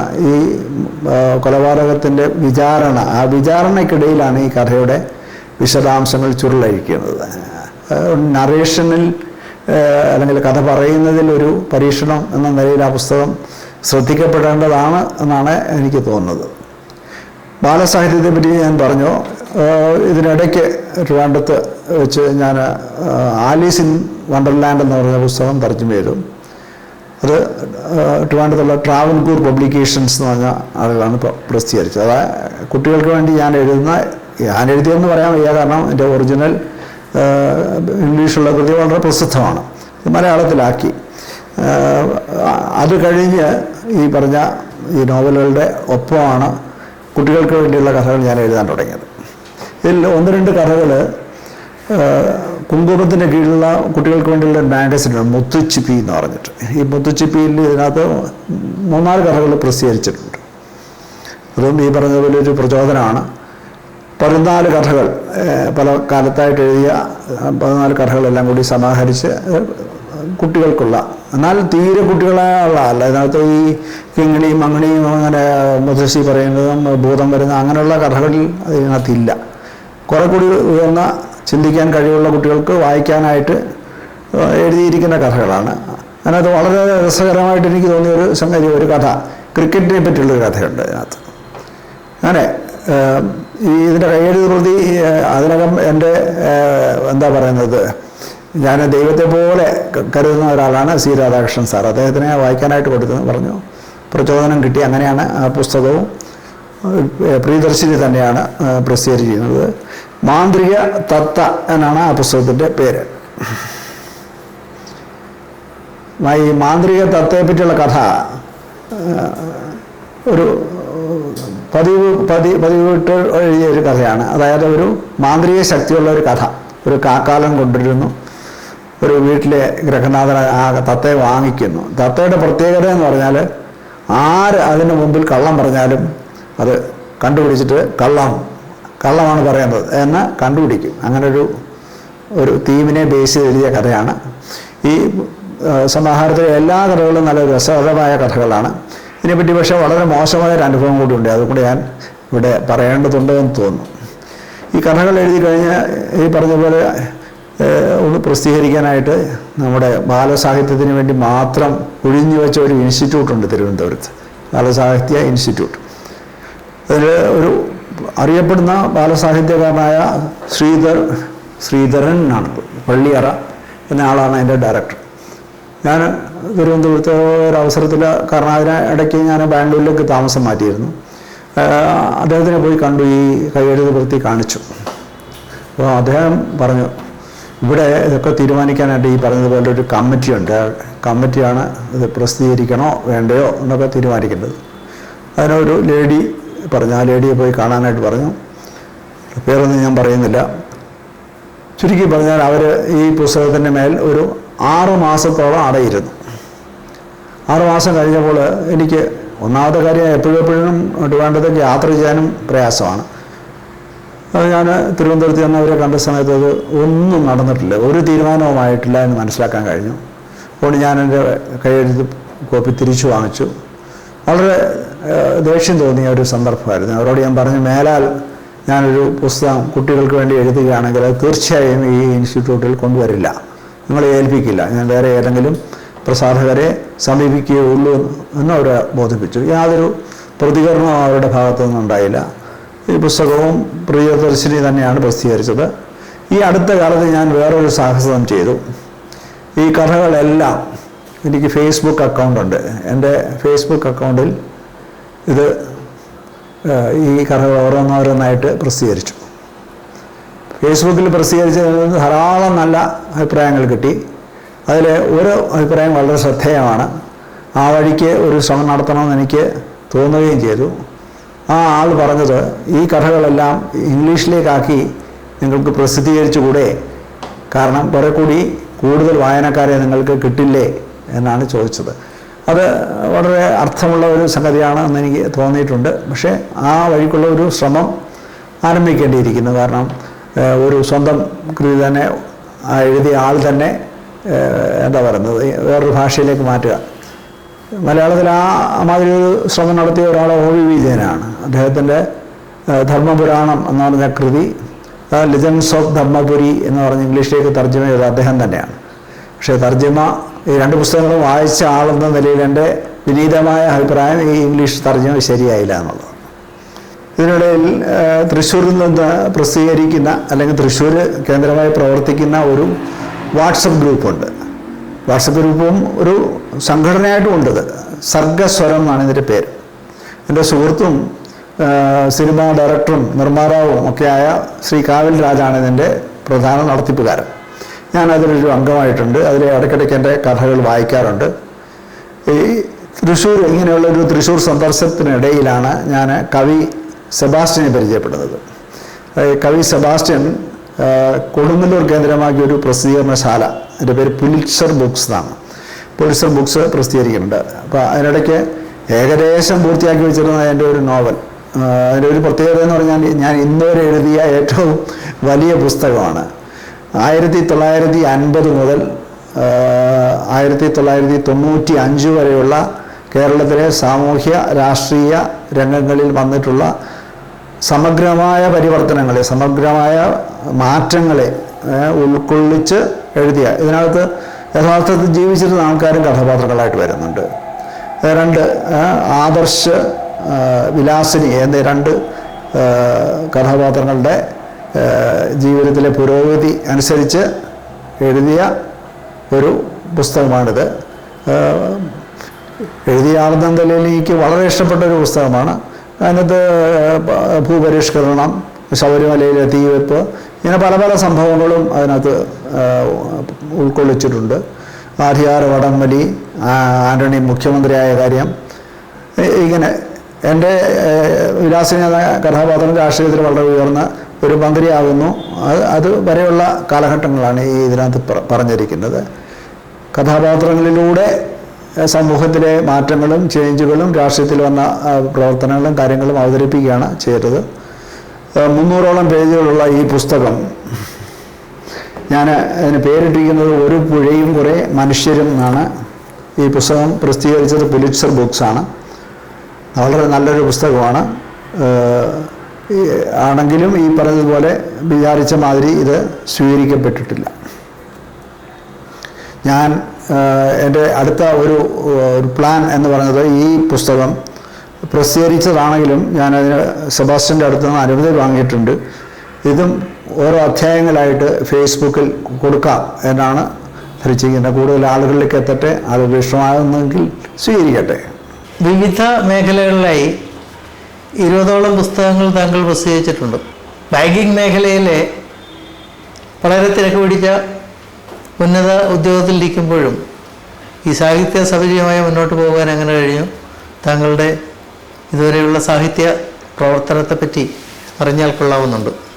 ഞാൻ ബാംഗ്ലൂരിൽ ഗവേഷണത്തിൽ ഏർപ്പെട്ടിരിക്കുന്ന സമയത്താണ് ബാങ്കുകളിൽ ധാരാളം ദേശസാൽക്കരണത്തെ തുടർന്ന് ധാരാളം ഒഴിവുകൾ, പ്രത്യേകിച്ച് ഓഫീസർ തസ്തികകളിലെ ധാരാളം ഒഴിവുകൾ വരാൻ തുടങ്ങിയത്. ഇത് ഒരു 3 മണിക്കൂർ നീണ്ട എഴുത്ത് പരീക്ഷ, അതിനുശേഷം ഒരു ഗ്രൂപ്പ് ഡിസ്കഷൻ, ഒരു അഭിമുഖ വധം, ഇൻ്റർവ്യൂ, ഇതാണ് സെലക്ഷൻ്റെ പ്രൊസീജിയർ. അങ്ങനെ വളരെ ധൈര്യം എടുത്തിട്ട്, കാരണം ഏതെങ്കിലും കേരളത്തിൽ ഒരു സ്ഥാപനത്തിൽ ജോലി കിട്ടണമെങ്കിൽ, ഇപ്പോൾ പ്രൈവറ്റ് കോളേജിനോ മറ്റോ ജോലി കിട്ടണമെങ്കിൽ അവർക്ക് പൈസ കൊടുക്കണം. അത് പരസ്യമായ ഒരു രഹസ്യമാണ്, എല്ലാ ആളുകൾക്കും അറിയാവുന്നൊരു കാര്യമാണ്. അത് കൊടുക്കാനുള്ളൊരു നിലവാരത്തിലായിരുന്നില്ല ഞാൻ. അതുകൊണ്ട് ഈ പരീക്ഷയിൽ ഒരെണ്ണം എഴുതി. അന്ന് ഇന്നത്തെ കാലത്ത് കിട്ടുന്നത് പോലുള്ള അവസരങ്ങളില്ലായിരുന്നു എന്നുള്ളത് സത്യം. എൻ്റെ ശാസ്ത്രരംഗത്ത് ഒരു വലിയ നേട്ടത്തെപ്പറ്റി കൂടി ഞാൻ പറയാം. ഞാൻ എഴുതിയ ഒരു സയൻറ്റിഫിക് പേപ്പർ നാസ അമേരിക്കയിലെ പ്രിൻസ്റ്റൺ യൂണിവേഴ്സിറ്റിയിൽ സംഘടിപ്പിച്ച ഒരു സെമിനാറുണ്ട്. ആ സെമിനാറിലേക്ക് ഞാൻ അയച്ചു കൊടുത്തു. ഓഫ് കോഴ്സ് എൻ്റെ ഗൈഡിൻ്റെയൊക്കെ അനുവാദത്തോടു കൂടി. ആ പേപ്പർ അവിടെ സ്വീകരിക്കപ്പെടുകയുണ്ടായി. പക്ഷേ ഈ പറഞ്ഞതുപോലെ അവിടെ പോയി പങ്കെടുക്കാൻ ഞാൻ വർക്ക് ചെയ്തിരുന്ന സ്ഥാപനം എനിക്ക് എയർ ഫെയർ തരാനായിട്ട് തയ്യാറായില്ല. അതുകൊണ്ട് എനിക്ക് പോകാൻ പറ്റിയില്ല. വേറെ ആരോ ആ പേപ്പർ അവിടെ പ്രസൻറ്റ് ചെയ്തു. ആ പേപ്പർ ഇന്നും പുസ്തക രൂപത്തിൽ പ്രസിദ്ധീകരിച്ചുകൊണ്ടിട്ടുണ്ട്. എല്ലാ പ്രധാനപ്പെട്ട ലൈബ്രറികളിലും അത് ലഭ്യമാണ് താനും. അതിനകത്ത് എന്താ പറയുന്നത്, തെർമൽ ഡീകമ്പോസിഷനെ പറ്റി ഞാൻ എഴുതിയ ആ ലേഖനം അതിനകത്ത് ലഭ്യമാണ്. ഇതുപോലെ ഈ ഗവേഷണത്തിനിടയിൽ ഞാൻ ഈ പറഞ്ഞ പോലെ ഈ ബാങ്കിൻ്റെ പരീക്ഷ എഴുതി. ബാംഗ്ലൂരിൽ നിന്ന് പാസ്സായ ചുരുക്കം ആൾക്കാർ ഒരാളായിരുന്നു ഞാൻ. അത് കഴിഞ്ഞ് തുടർന്ന് ഇവിടെ ബാംഗ്ലൂർ അക്കാലത്ത് വളരെ പ്രസിദ്ധമായ ഒരു ഹോട്ടലായിരുന്നു വെസ്റ്റേൺ ഹോട്ടൽ എന്ന് പറയുന്നത്. ഈ വെസ്റ്റേൺ ഹോട്ടലിൽ വെച്ചായിരുന്നു ഒരു ദിവസം മുഴുവൻ നീണ്ട ഗ്രൂപ്പ് ഡിസ്കഷൻ. അതിനെ തുടർന്നുള്ള ഇൻ്റർവ്യൂ. രാവിലെ ഗ്രൂപ്പ് ഡിസ്കഷൻ, ഉച്ചയ്ക്ക് ഇൻ്റർവ്യൂ എന്നുള്ളതായിരുന്നു സ്ഥിതി. ഈ ഗ്രൂപ്പ് ഡിസ്കഷനിൽ ചോദിച്ച ഒരു പ്രശ്നം ഇന്ന് വേണ്ടി ഓർമ്മയിൽ ഇങ്ങനെ നിൽക്കുന്നുണ്ട്. അത് ചോദ്യം ഇതായിരുന്നു: ഭാഷാടിസ്ഥാനത്തിൽ സംസ്ഥാനങ്ങൾ രൂപീകരിക്കാനായിട്ട് എടുത്ത തീരുമാനം, ഗവൺമെൻറ് എടുത്ത തീരുമാനം ഇന്ന് പിന്തിരിഞ്ഞ് നോക്കുമ്പോൾ ശരിയായിരുന്നോ അല്ലയോ എന്നുള്ളതായിരുന്നു ചോദ്യം. ആ തീരുമാനം ശരിയായിരുന്നില്ല എന്ന ഒരു നിഗമനമാണ് ഞാനതെല്ലാം അവതരിപ്പിച്ചത്. മറ്റെല്ലാ ആളുകളും ആ ഗ്രൂപ്പിലുണ്ടായിരുന്നു. ഒരു ഗ്രൂപ്പിൽ ഏകദേശം 7 പേരാണുള്ളത്. ഈ ഗ്രൂപ്പിൽ 6 പേരും ഇത് ശരിയായിരുന്നു എന്ന് പറഞ്ഞാൽ അത് ശരിയല്ലായിരുന്നു എന്ന് പറഞ്ഞ ഒരേ ഒരാളായിരുന്നു ഞാൻ. എന്തായാലും ഗ്രൂപ്പ് ഡിസ്കഷനിൽ എനിക്ക് വിജയമുണ്ടായി. അത് കഴിഞ്ഞ് അന്ന് അതേ ദിവസം ആഫ്റ്റർനൂണിൽ ഏകദേശം 4 മണിക്കടുത്തായിരുന്നു ഇൻ്റർവ്യൂ. വലിയ കാര്യമായിട്ടൊന്നുമില്ല. അവരുടെ അറിയാവുന്ന കാര്യങ്ങളൊക്കെ ചോദിച്ചു. ഏതാണ്ട് 10 പേരോളം ഉണ്ടായിരുന്നു ഇൻ്റർവ്യൂ ബോർഡിൽ. അതിൽ ഒരാളൊരു സൈക്കോളജി വിദഗ്ധനാണ്. ആ സൈക്കോളജി വിദഗ്ധൻ എന്നോട് ചോദിച്ച ഒരു ചോദ്യം, അത് ഈ പറഞ്ഞതുപോലെ മറവിയിൽ പെടുന്നില്ല, അതങ്ങനെ ഓർമ്മയിൽ നിൽക്കുന്ന ഒരു ഇതാണ്. അദ്ദേഹം ചോദിച്ച ചോദ്യം ഇതാണ്: നിങ്ങളുടെ ഒരു ഗേൾ ഫ്രണ്ടുമൊത്ത് ഒരു വില കൂടിയ ഒരു ഹോട്ടലിൽ, ഒരു ആഡംബര ഹോട്ടലിൽ ഡിന്നർ കഴിക്കാൻ എത്തുന്നു. ഡിന്നർ കഴിഞ്ഞ് ബില്ലൊക്കെ വന്ന് പേയ്മെൻറ്റ് നോക്കുമ്പോൾ നിങ്ങൾ പേഴ്സ് എടുക്കാൻ മറന്നുപോയി. നിങ്ങൾ എന്ത് ചെയ്യും എന്നുള്ളതാണ് ചോദ്യം. അപ്പം ഞാൻ പറഞ്ഞു, ഞാൻ നിജസ്ഥിതിയെ പെൺകുട്ടിയോട് പറയും, എൻ്റെ കയ്യിൽ പേഴ്സ് മനഃപൂർവ്വമല്ല എടുക്കാനായിട്ട് വിട്ടുപോയി, പേഴ്സില്ല കയ്യിൽ എന്ന് പറഞ്ഞാൽ ചുരുക്കത്തിൽ പൈസ കയ്യിലില്ല. നിൻ്റെ കയ്യിൽ പൈസ ഉണ്ടെങ്കിൽ കൊടുക്കുക, അല്ലെങ്കിൽ നീ ഇവിടെ ഇരിക്കണം, ഞാൻ വീട്ടിൽ പോയി പേഴ്സ് എടുത്തുകൊണ്ടുവന്ന് പൈസ കൊടുക്കാം. കാരണം ഈ സൈക്കോളജിക്കലായ ചോദ്യങ്ങൾക്ക് ഒരേ ഉത്തരം മാത്രമല്ലല്ലോ ഉള്ളത്. പല ആളുകൾ പല രീതിയിലായിരിക്കും അതിൻ്റെ ഉത്തരം പറയുന്നത്. അതിൽ ഒരുപക്ഷെ എൻ്റെ ഉത്തരം സ്വീകാര്യമായിരിക്കും. ഏതായാലും 1 മാസത്തെ കാത്തിരിപ്പ് വേണ്ടി വന്നു. അതിനുശേഷം ന്യൂസ് പേപ്പറിൽ അവർ ലെറ്റർ എനിക്ക് പിന്നെയാണ് കിട്ടിയത്. ന്യൂസ് പേപ്പറിലാണ് ആദ്യം റിസൾട്ട് പബ്ലിഷ് ചെയ്തത്, ടൈംസ് ഓഫ് ഇന്ത്യയിൽ. അതിലേക്ക് പ്രസിദ്ധീകരിച്ചു. ബാംഗ്ലൂർ സെൻട്രലിൽ നിന്ന് 5 പേരെയാണ് സെലക്ട് ചെയ്തത്. ആ 5 പേരിൽ ഒരാൾ ഞാനായിരുന്നു. അങ്ങനെ ഞാൻ എൻ്റെ ഗൈഡിനോടൊക്കെ പറഞ്ഞിട്ട് സ്റ്റേറ്റ് ബാങ്കിൽ ചേരാൻ തീരുമാനിച്ചു. സ്റ്റേറ്റ് ബാങ്കിൽ അപ്പോയിൻമെൻറ്റ് ലെറ്റർ വാങ്ങിക്കാനായിട്ട് ഇവിടെ ബാംഗ്ലൂരിലെ സോണൽ ഓഫീസിൽ പോകുമ്പോഴാണ് അറിയുന്നത് എന്നെ പോസ്റ്റ് ചെയ്തിരിക്കുന്നത് ഗുജറാത്തിലേക്കാണ്. പക്ഷേ പ്രൊബേഷണറി ഓഫീസർമാർക്ക് ബാങ്കിൻ്റെ ഒരു സ്റ്റാഫ് കോളേജ് ഉണ്ട് ഹൈദരാബാദിൽ, ബേഗംപേട്ട് എന്ന സ്ഥലത്ത്. അവിടുത്തെ ഒരു 2 ആഴ്ചത്തെ ട്രെയിനിങ് കഴിഞ്ഞിട്ട് ബ്രാഞ്ചിലേക്ക് വിടുകയുള്ളൂ. അങ്ങനെ ട്രെയിനിങ്ങിന് പോകണം. ഏതായാലും നാട്ടിലെങ്ങും കിട്ടില്ല, ഗുജറാത്തിലേക്കാണ് പോസ്റ്റിംഗ് എന്ന് മനസ്സിലായി. ഈ ഗുജറാത്തിലെ പോസ്റ്റിങ്ങിൽ ഞാൻ ഏകദേശം ഒരു 10 വർഷത്തോളം ഗുജറാത്തിൽ ചെലവഴിക്കുകയുണ്ടായി.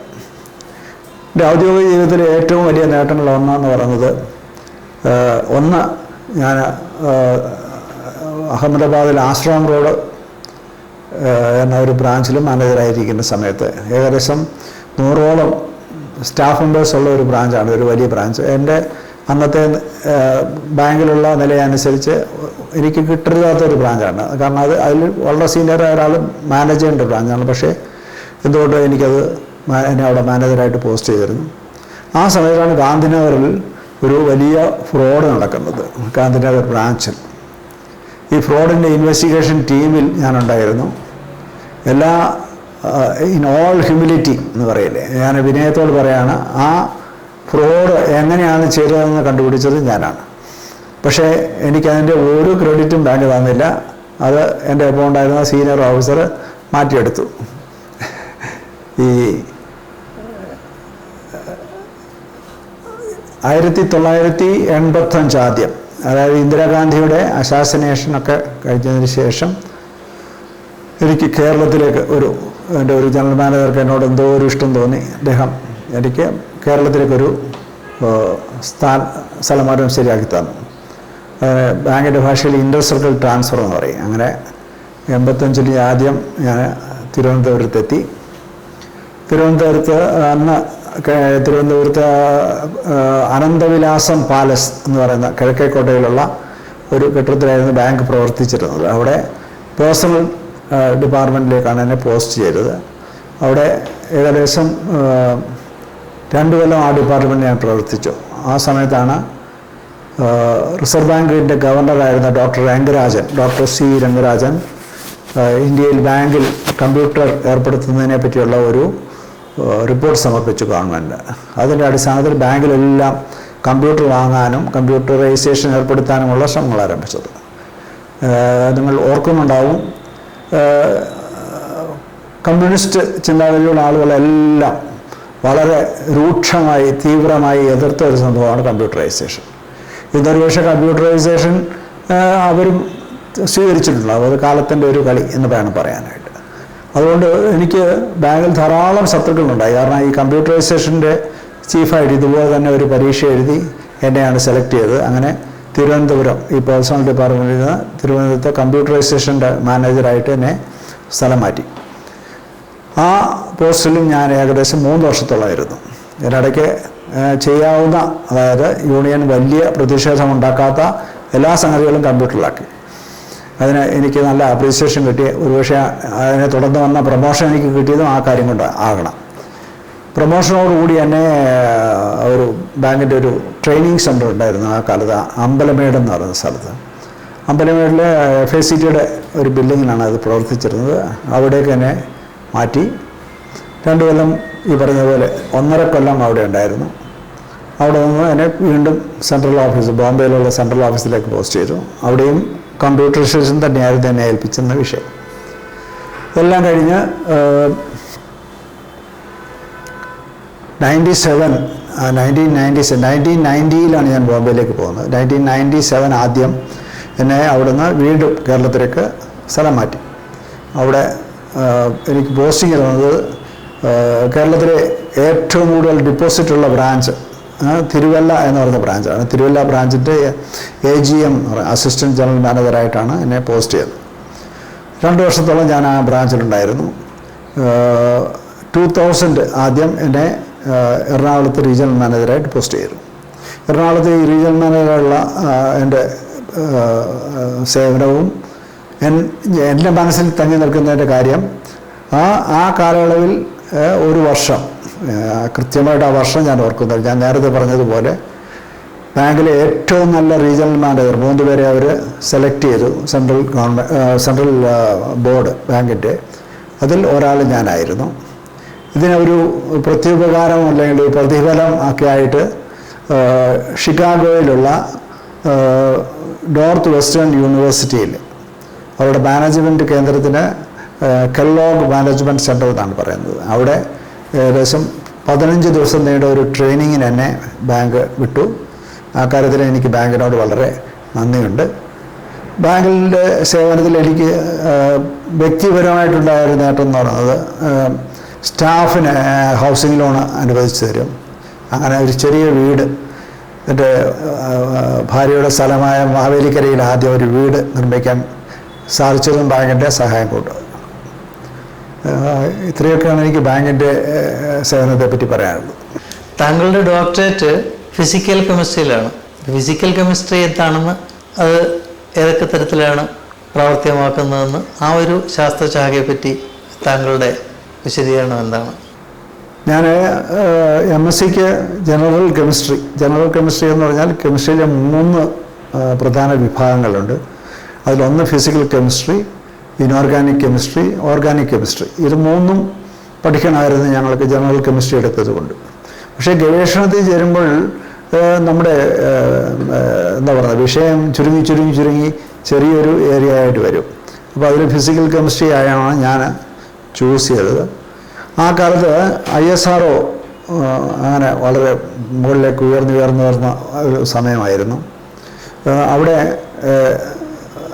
നമ്മൾ ലിക്വിഡ് പ്രൊപ്പൽഷൻ എന്നുള്ള സംഗതിയൊക്കെ പിന്നീടാണ് ആരംഭിച്ചത്. അതായത് ഇന്ധനവും ഓക്സിജനും ഒക്കെ ദ്രാവക രൂപത്തിൽ ഉപയോഗിക്കുന്ന സംഭവം പിന്നാണ് വന്നത്. കാരണം അതിന് വളരെ സങ്കീർണമായ ടെക്നോളജി, സാങ്കേതിക വിദ്യ വേണം. അത് ആ സമയത്ത് ISRO ഡെവലപ്പ് ചെയ്തിരുന്നില്ല എന്നുള്ളതാണ് സത്യം.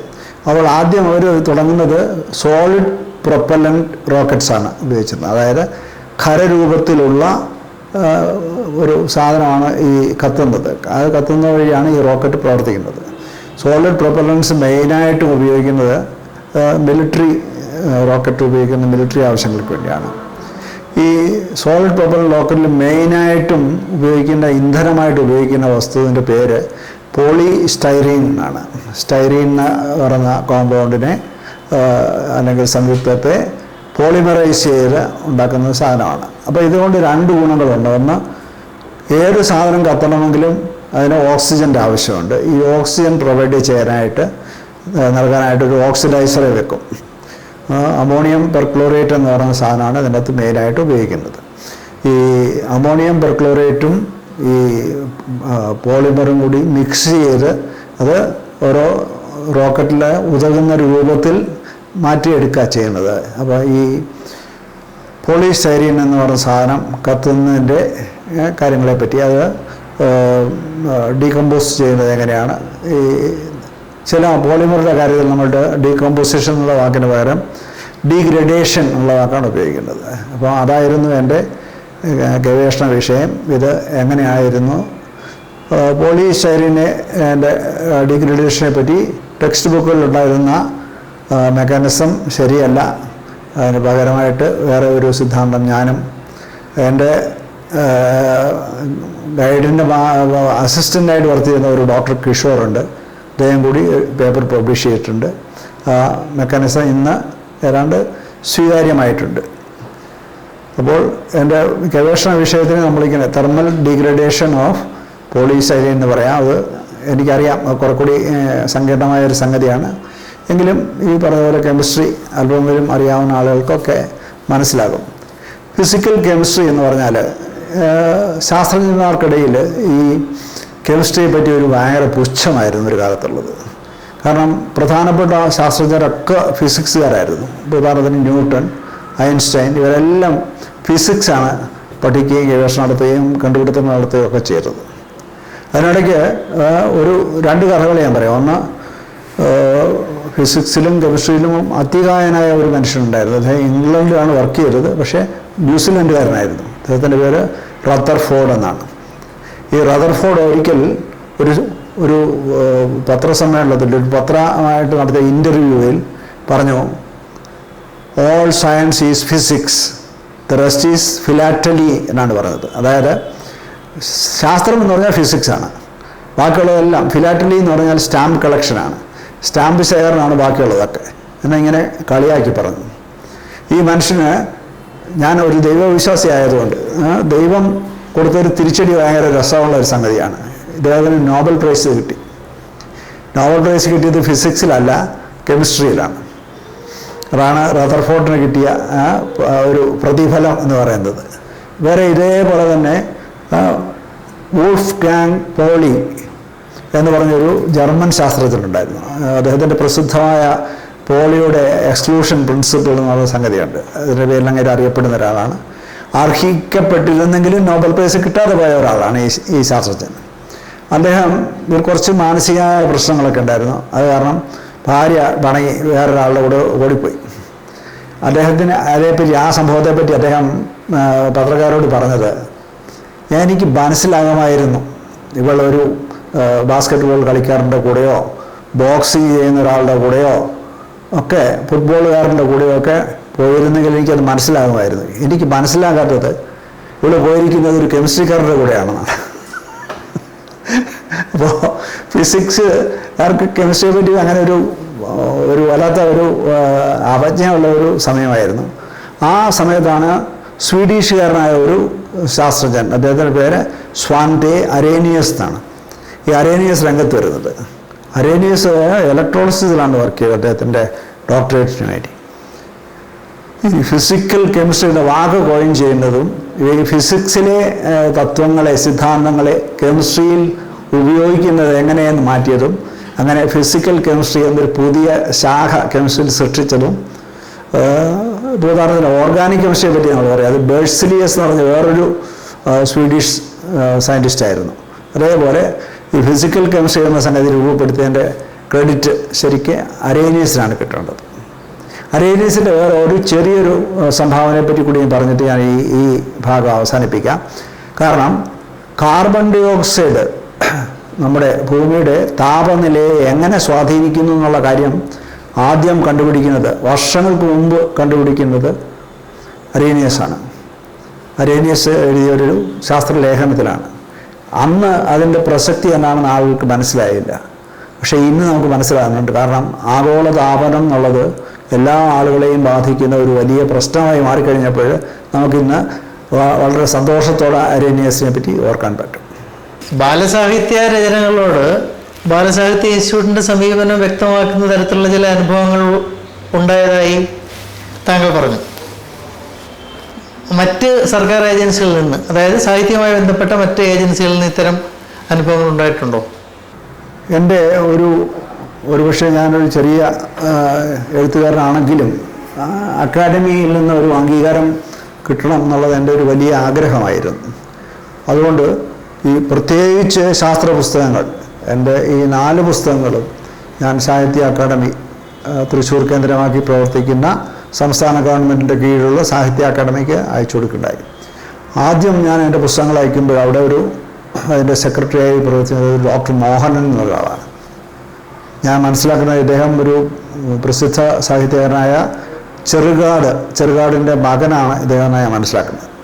ഏതായാലും ഇഷ്ടമില്ലാത്തവരെ ഒഴിവാക്കാനായിട്ട് ഈ അക്കാദമി സ്വീകരിക്കുന്ന ഒരു മാർഗമുണ്ട്. അതായത് ഒരു പ്രിലിമിനറി കമ്മിറ്റി അല്ലെങ്കിൽ പ്രിലിമിനറി റിവ്യൂ കമ്മിറ്റി എന്ന് പറഞ്ഞൊരു സംഗതിയുണ്ട്. അവർ തീരുമാനിക്കുക ഏതൊക്കെ പുസ്തകങ്ങളാണ് ആ അവസാന തലത്തിലേക്ക്, അവസാന ഘട്ടത്തിലേക്ക് കയറ്റം കയറ്റി വിടേണ്ടതെന്ന്. അപ്പോൾ ഈ പ്രിലിമിനറിക്കാർ ഈ പുസ്തകങ്ങളൊന്നും കണ്ടിട്ട് പോലും ഉണ്ടാവില്ല, വായിച്ചിട്ടും ഉണ്ടാവില്ല. അവരെല്ലാം തള്ളിക്കളയും. ഈ തള്ളിക്കളയുന്നതിൻ്റെ വേറൊരു ബുദ്ധിമുട്ടെന്ന് പറയുന്നത്, ഒരു കൊല്ലം അല്ലെങ്കിൽ 2 കൊല്ലത്തിനിടയ്ക്ക് പബ്ലിഷ് ചെയ്ത പുസ്തകങ്ങളാണ് ചോദിക്കുന്നത്. ഒരിക്കൽ നമ്മൾ സമർപ്പിച്ചു കഴിഞ്ഞാൽ പിന്നെ രണ്ടാമത് സമർപ്പിക്കാൻ പറ്റില്ല.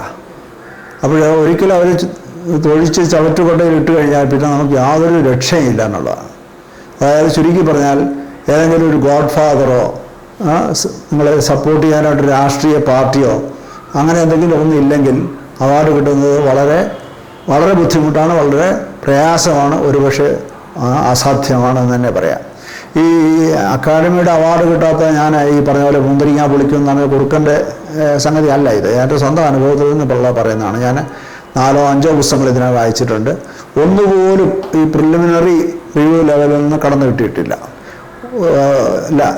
ലാംഗ്വേജ് ഇൻസ്റ്റിറ്റ്യൂട്ട് പബ്ലിഷ് ചെയ്യുക, അതായത് 30 മാസങ്ങളിലായിട്ട് പ്രസിദ്ധീകരിച്ച ലേഖനങ്ങൾ സമാഹരിച്ചുകൊണ്ട് എടുത്ത പുസ്തകമാണ് ഭൗതികശാസ്ത്രം പുതിയ കുതിപ്പുകൾ നടന്നത്. ആ പുസ്തകം പോലും ഈ പുറംകഴി കൈകൊണ്ട് തട്ടിക്കളഞ്ഞ ഒരു അനുഭവമാണ് എനിക്കുള്ളത്. അതുകൊണ്ട് ഞാനൊരു തീരുമാനം എടുത്തു, നമ്മുടെ സംസ്ഥാന സാഹിത്യ അക്കാദമിയുടെ അവാർഡൊന്നും എനിക്ക് വേണ്ടായിരുന്നു. ഇനിയും അത് കാരണം ഞാൻ ഇനി ഏതെങ്കിലുമൊക്കെ പുസ്തകങ്ങൾ എഴുതുകയാണെങ്കിൽ ഒരൊറ്റ പുസ്തകവും അക്കാദമിയുടെ അവാർഡിനായിട്ട് ഞാൻ സമർപ്പിക്കില്ല എന്നൊരു നിശ്ചയം ചേർത്തിട്ടുണ്ട്.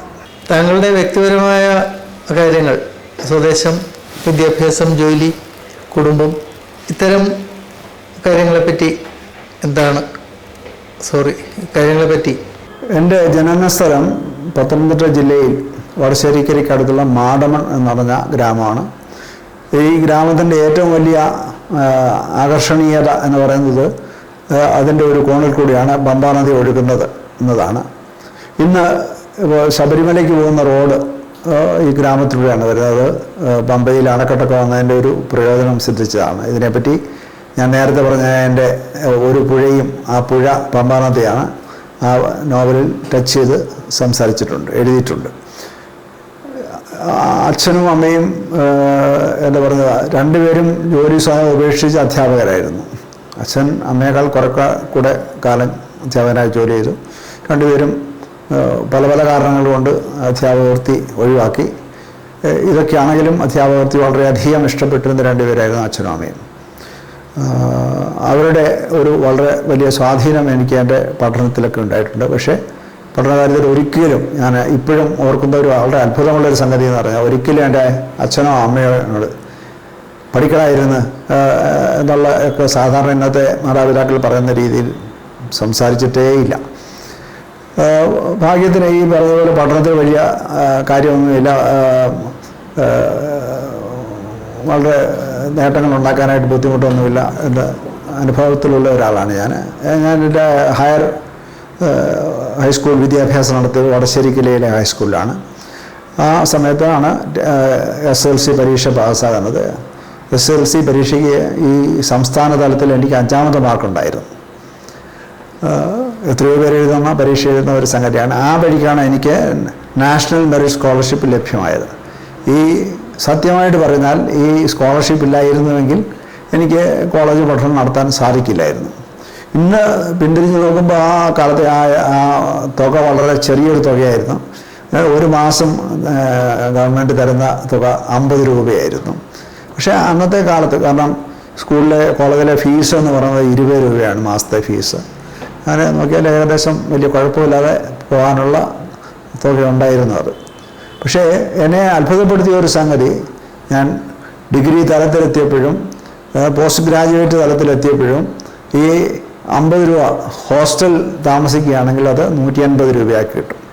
എന്നല്ലാതെ ഒരു മാറ്റവും ഈ വർഷങ്ങളിലൊക്കെ സംഭവിച്ചിട്ടില്ല. ഞാൻ ആദ്യം തിരുവനന്തപുരത്ത് എത്തുമ്പോൾ കോളേജിയേറ്റ് ഡയറക്ടർ, അതിനിടയ്ക്ക് എൻ്റെ ഡിഗ്രി വിദ്യാഭ്യാസം എല്ലാം നടന്നത് പത്തനംതിട്ടയിലെ കാത്തലിക്കേറ്റ് കോളേജാണ്. അവിടെ പ്രിൻസിപ്പൽ ഒരു ഡോക്ടർ J. അലക്സാണ്ടർ എന്ന ഒരു വലിയ മനുഷ്യനായിരുന്നു. അവിടുത്തെ അധ്യാപകരെയൊന്നും ഞാൻ ഒരിക്കലും മറക്കാത്ത രീതിയിൽ നമ്മളെ അധ്യാപനം നിർവഹിച്ച ആളുകളാണ്. എൻ്റെ കാത്തലിക്കേറ്റ് കോളേജിലെ ജീവിതം വളരെ സന്തോഷപൂർണ്ണമായിരുന്നു എന്ന് പറയാം. യൂണിവേഴ്സിറ്റി കോളേജാണ് കേരളത്തിലെ ഏറ്റവും നമ്പർ 1 കോളേജായിരുന്നു. അവിടെ എനിക്ക് മെറിറ്റിൻ്റെ അടിസ്ഥാനത്തിൽ തന്നെ MSc അഡ്മിഷൻ കിട്ടി. അന്ന് കോളേജിയേറ്റ് ഡയറക്ടറായിരുന്നു. എന്ത് സംഭവിച്ചോ ഉദ്യോഗസ്ഥ തലത്തിൽ നിന്ന് എനിക്കറിയില്ല. 6 മാസം സ്കോളർഷിപ്പ് നിന്നുപോയി.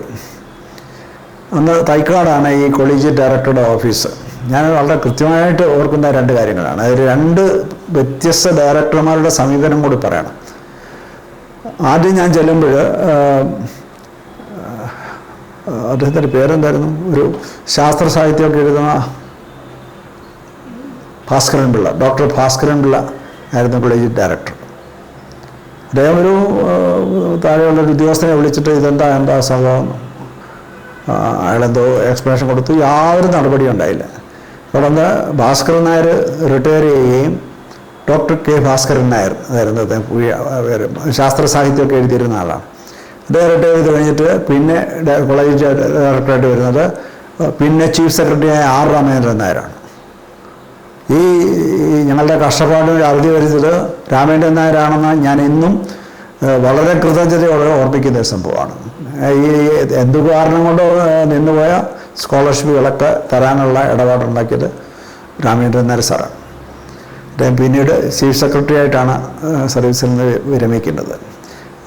ഭാഗ്യത്തിന് ഈ രാമചന്ദ്രൻ നായർ സാറിൻ്റെ ഇളയ സഹോദരൻ ബാങ്കിൽ എൻ്റെ കൊളീഗായിരുന്നു. അദ്ദേഹത്തിൻ്റെ പേര് മാധവൻ നായർ എന്നാണ്, R. മാധവൻ നായർ. ഇനി ഞാൻ ബാംഗ്ലൂരിൽ വരുന്നത് ഈ പറഞ്ഞതുപോലെ ബാങ്കിൽ ഒരു തവണ നമുക്ക് താമസിക്കാൻ ഉദ്ദേശിക്കുന്ന സ്ഥലം മാറ്റാനായിട്ടുള്ള അനുഭവമുണ്ട്. അങ്ങനെ 2000 ആണ്ടിൽ എൻ്റെ ഭാര്യയുടെ പേര് ഉഷ, മാവേലിക്കരക്കാരിയാണ്. എനിക്ക് 2 പെൺമക്കളാണ്. മൂത്തയാളുടെ പേര് ധന്നു, ഇളയാളുടെ പേര് ദേവു. ധന്നുവിൻ്റെ വിവാഹം 2000-ലായിരുന്നു നടന്നത്, എറണാകുളത്ത് വെച്ച്. കല്യാണം കഴിച്ചത് ബാംഗ്ലൂരിലെ ഒരു ബിസിനസ്സുകാരനായ ഗോപാലിൻ്റെ മകൻ മിസ്റ്റർ പ്രമോദാണ്. അത് എനിക്ക് ബാംഗ്ലൂരിൽ റിട്ടയർമെൻറ്റ് കാലത്ത് സ്ഥിരതാമസമാക്കാനുള്ളൊരു പ്രേരണയായി. ഈ മകളെ ഇവിടെ ബാംഗ്ലൂരിൽ, അല്ല ഇത് തന്നെ ഇതിനകം പറഞ്ഞല്ലോ, ബാംഗ്ലൂരുമായിട്ട് നമുക്കൊരു ആത്മബന്ധമുള്ള സ്ഥലമാണ്. ബാംഗ്ലൂർ എനിക്ക് വളരെ ഇഷ്ടമുള്ളൊരു സ്ഥലമാണ്. പിന്നെ ഇവിടുത്തെ ആളുകളെ പറ്റി എനിക്ക് വളരെ മതിപ്പാണ്. അവരെ നീരസപ്പെടുത്തുന്ന ഒരു കാര്യം എൻ്റെ ഭാഗത്തു നിന്നുണ്ടായിട്ടുള്ളൂ. കന്നഡ അല്പസ്വല്പമൊക്കെ മനസ്സിലാകുമെങ്കിലും ഇതുവരെയും കന്നഡ നല്ല ഒഴുക്കോടെ സംസാരിക്കാനുള്ള പ്രാപ്തി എനിക്കുണ്ടായിട്ടില്ല എന്നുള്ളതാണ്. നോർത്തിൽ വർക്ക് ചെയ്തതിൻ്റെ ഫലമായിട്ട് ഹിന്ദി സാമാന്യം തരക്കേടില്ലാതെ സംസാരിക്കാനും എഴുതാനൊക്കെ ഉള്ള ഒരു പ്രാവീണ്യം സിദ്ധിച്ചു എന്നും പറയും. ബാംഗ്ലൂരിൽ ധാരാളം എഴുത്തുകാരുണ്ട്. അതിൽ ഞാൻ ആദ്യം പരിചയപ്പെടുന്നത് ഒരു നോവലിസ്റ്റും സാഹിത്യകാരനും ഹാസ്യ സാഹിത്യകാരനുമൊക്കെ ആയ ഹർഷൻ എന്ന് പറഞ്ഞ ഒരാളാണ്. കാരണം ഈ ഹർഷൻ ഒരു മാസിക പബ്ലിഷ് ചെയ്യുന്നുണ്ടായിരുന്നു, സർഗജാലകം എന്ന് പറഞ്ഞ്. പക്ഷേ എന്നെ നിരാശപ്പെടുത്തിക്കൊണ്ട് ആ സർഗജാലകം ഇടയ്ക്ക് വെച്ച് നിന്നുപോയി. കാരണം ഈ സർഗജാലകത്തിൽ എൻ്റെ ഒരു കൃതി പോലും പ്രസിദ്ധീകരിക്കാൻ സാധിച്ചില്ല. അതോടൊപ്പം പരിചയപ്പെട്ട ഒരാളാണ് R.V. ആചാരി എന്ന് പറഞ്ഞ R.V. ആചാരി, വാസുദേവൻ ആചാരി. അദ്ദേഹം ഈ എന്താ പറയുക, വാസ്തുവിൻ്റെയൊക്കെ ഒരു വലിയ വിദഗ്ധനാണ്. വാസ്തു വിദഗ്ധൻ എന്നതിനോടൊപ്പം ഇവിടുത്തെ കമ്മ്യൂണിസ്റ്റ് ചിന്താഗതി ഉള്ള ആളുകളുടെ ഒരു നേതാവും കൂടിയാണ്. നാട്ടിൽ അദ്ദേഹം ശാസ്താംകോട്ടക്കാരൻ. സാറിനെ പരിചയപ്പെട്ടു. ഞാൻ നേരത്തെ പറഞ്ഞ ഈ ഉത്തേജകം പറയുന്ന പുസ്തകം ബാംഗ്ലൂർ റൈറ്റേഴ്സ് ഫോറം എന്ന് പറഞ്ഞൊരു സംഘടനയുണ്ട്. അവരുടെ ഒരു മീറ്റിങ്ങിൽ വെച്ച് ആ പുസ്തകം ചർച്ച ചെയ്യപ്പെടുകയുണ്ടായി. അതിലെ ചർച്ച നയിച്ചത് ശ്രീ ആചാര്യ സാറാണ്. അത് കഴിഞ്ഞ് ആചാര്യ സാറിൻ്റെ പ്രേരണ പ്രകാരം ഞാൻ ഇവിടെ ബാംഗ്ലൂർ പുകാസ എന്ന് പറയുന്ന ഒരു സംഘടനയിൽ അംഗമായി. അധികകാലം അംഗമായിട്ടിരിക്കാൻ എനിക്ക് കഴിഞ്ഞില്ല. ഏതാണ്ട് മാക്സിമം എനിക്ക് തോന്നുന്നത് ഒരാഴ്ചക്കാലം ഞാൻ അതിൽ അംഗമായിട്ട് ഇരുന്നിട്ടുണ്ടാവും. കാരണം അച്ചടക്കമില്ലായ്മ എന്ന കാര്യം ആരോപിച്ചിട്ട് എന്നെ അവർ അതിൽ നിന്ന് പുറത്താക്കി. എന്നെക്കാളിൽ എത്രയോ ജൂനിയർ തലത്തിലുള്ള ആളുകളാണത് സംഘാടകർ. എനിക്കതിനകത്ത് അവരോട് വിരോധമൊന്നുമില്ല. കാരണം പുകാസയുടെ ആഭിമുഖ്യത്തിലല്ല ഞാൻ എഴുത്ത് തുടങ്ങിയത്. ഇന്ന് എഴുതുന്നത്, എൻ്റെ പുസ്തകങ്ങൾ പ്രസിദ്ധീകരിക്കുന്നത്, അതൊക്കെ ഞാൻ എൻ്റെ സ്വന്തം ശ്രമ ഫലമായിട്ടാണ് ചെയ്യുന്നത്. ഒരുപക്ഷെ ദൈവം തന്ന അല്പസ്വല്പമുള്ള ടാലൻറ്റും അതിനകത്ത് ഉൾപ്പെട്ടിട്ടുണ്ടാകും. പുകാസയുമായിട്ട് അല്ലെങ്കിൽ അതേപോലുള്ള ഒരു സംഘടനയുമായിട്ട് ഒരു ബന്ധവും വേണ്ട എന്നതോടുകൂടി ഞാൻ തീരുമാനിച്ചു. കാരണം സ്വാതന്ത്ര്യത്തിൽ കൈവെക്കുന്ന ഒരു സംഗതിയും, സ്വാതന്ത്ര്യമില്ലാതെ ഒരു എഴുത്തുകാരനും എഴുതാൻ പറ്റില്ല എന്നാണ് എൻ്റെ വിശ്വാസം. സ്വാതന്ത്ര്യം, ആശാൻ പറഞ്ഞ പോലെ സ്വാതന്ത്ര്യം തന്നെ അമൃതം. അത് സ്വാതന്ത്ര്യം എനിക്ക് വളരെ വിലപ്പെട്ട ഒരു സംഗതിയാണ്. വൈലോപ്പിള്ളിയുടെ ഒരു കവിതയ്ക്കകത്ത് ഇത് കൃഷ്ണാഷ്ടമി എന്ന് പറയുന്ന കവിത വൈലോപ്പിള്ളി എഴുതിയിട്ടുണ്ട്. ഞാൻ ഈ സ്വാതന്ത്ര്യത്തിൻ്റെ കാര്യമാണ് പറയുന്നത്.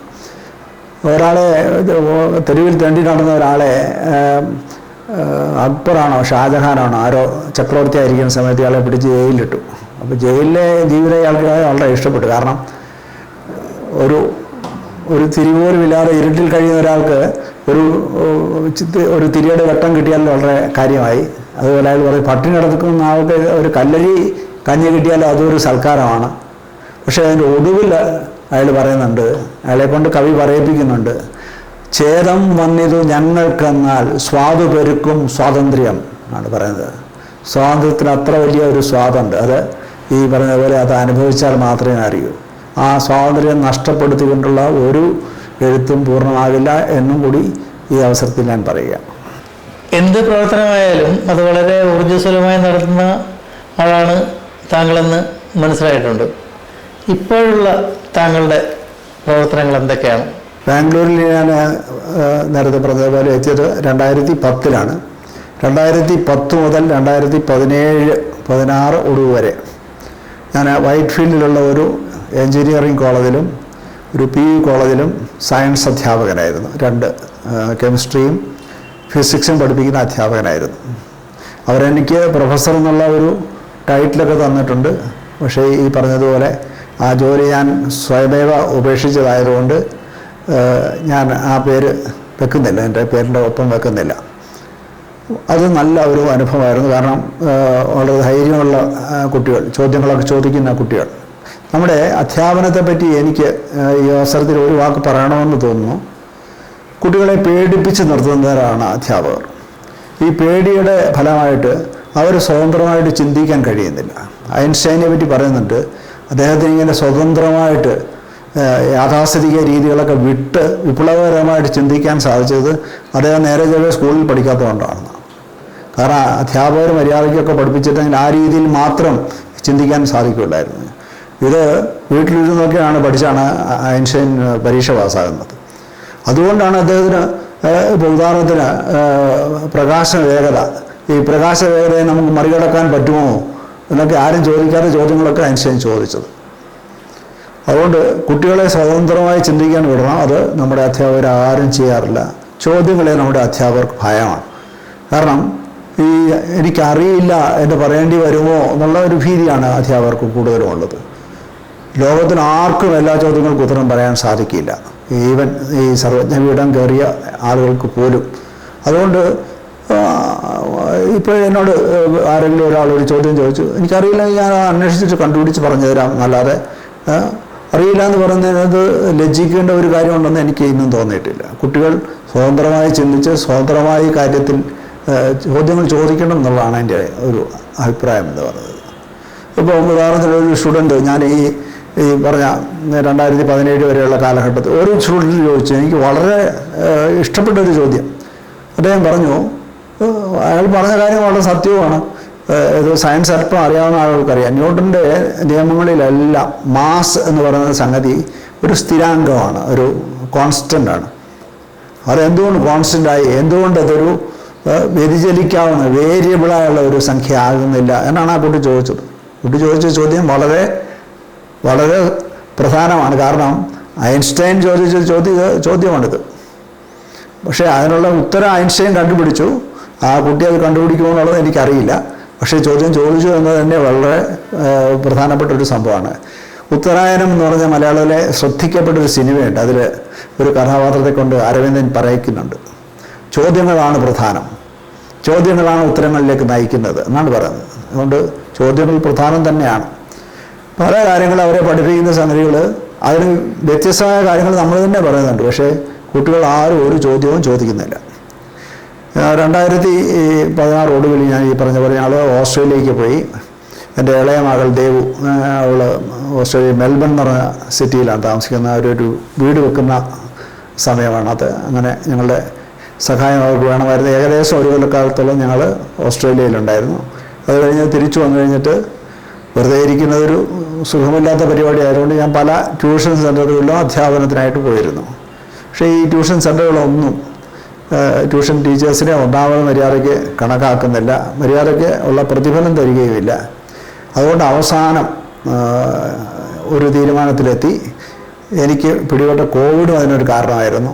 സ്വന്തമായിട്ടൊരു ട്യൂഷൻ സെൻ്റർ തുടങ്ങാനുള്ളതാണ്. ഇത് നമ്മുടെ കൺവെൻഷണൽ രീതിയിലുള്ള ഒരു സംഗതിയല്ല. ഒരു സ്കൂളിലൊക്കെ 10-40 പേരാണ് ഒരു ക്ലാസ്സിലുള്ളത്. ഈ അധ്യാപകൻ നടത്തുന്ന പ്രസംഗം ഒരു രാഷ്ട്രീയ പ്രസംഗം പോലെ തോന്നും കുട്ടികൾക്ക്. ഏതെങ്കിലും ഒരു രീതിയിൽ അത് പ്രയോജനപ്പെടുമെന്ന് എനിക്ക് തോന്നുന്നില്ല. അവരെല്ലാം ഒന്നുകിൽ സ്വന്തമായ പരിശ്രമം അല്ലെങ്കിൽ ട്യൂഷൻ സെൻ്ററുകളെ ആശ്രയിച്ചാണ് പഠിച്ച് മുന്നോട്ട് വരുന്നത്. ഇവിടെ ഞാൻ ഒരു ക്ലാസ്സിൽ, ഒരു ഡിവിഷനിൽ 1-2 കുട്ടികൾ, 2 കുട്ടികളിൽ കൂടുതൽ ആളുകളെ ഞാൻ എടുക്കാറില്ല. കാരണം അവർക്ക് സ്വതന്ത്രമായിട്ട് ചോദിക്കാനും മറ്റാരും കേൾക്കാനില്ലെങ്കിൽ ചോദ്യം ചോദിക്കുന്നതിനൊരു ധൈര്യം വരും. അങ്ങനെ ചോദ്യം ചോദിക്കാനും കാര്യങ്ങൾ അടിസ്ഥാനപരമായി മനസ്സിലാക്കാനുമായിട്ട് ഞാനിവിടെ കുട്ടികളെ 10 മുതൽ 11, 12 ഇങ്ങനെ ക്ലാസ്സുകളിലെ കുട്ടികളെ സയൻസ് വിഷയങ്ങൾ പരിശീലിപ്പിക്കുന്നുണ്ട്. ഞങ്ങളതിന് PCMB എന്നാണ് പറയുന്നത്, ഫിസിക്സ്, കെമിസ്ട്രി, മാത്സ്, ബയോളജി. എനിക്ക് അറിവില്ലാത്തൊരു വിഷയമായതുകൊണ്ട് ഞാൻ ഇവിടെ വേറൊരു അധ്യാപകനെയാണ് അതിനെ നിയമിച്ചിരിക്കുന്നത്. ബാക്കിയുള്ള വിഷയങ്ങൾ ഞാൻ തന്നെയാണ് പഠിപ്പിക്കുന്നത്. ഇത് എന്നെ സംബന്ധിച്ച് സമയം പോകാൻ മാത്രമല്ല, വളരെ ഊർജ്ജദായകമായ ഒരു സംഭവമാണെന്ന് കൂടി ഞാൻ പറയാൻ ആഗ്രഹിക്കുകയാണ്.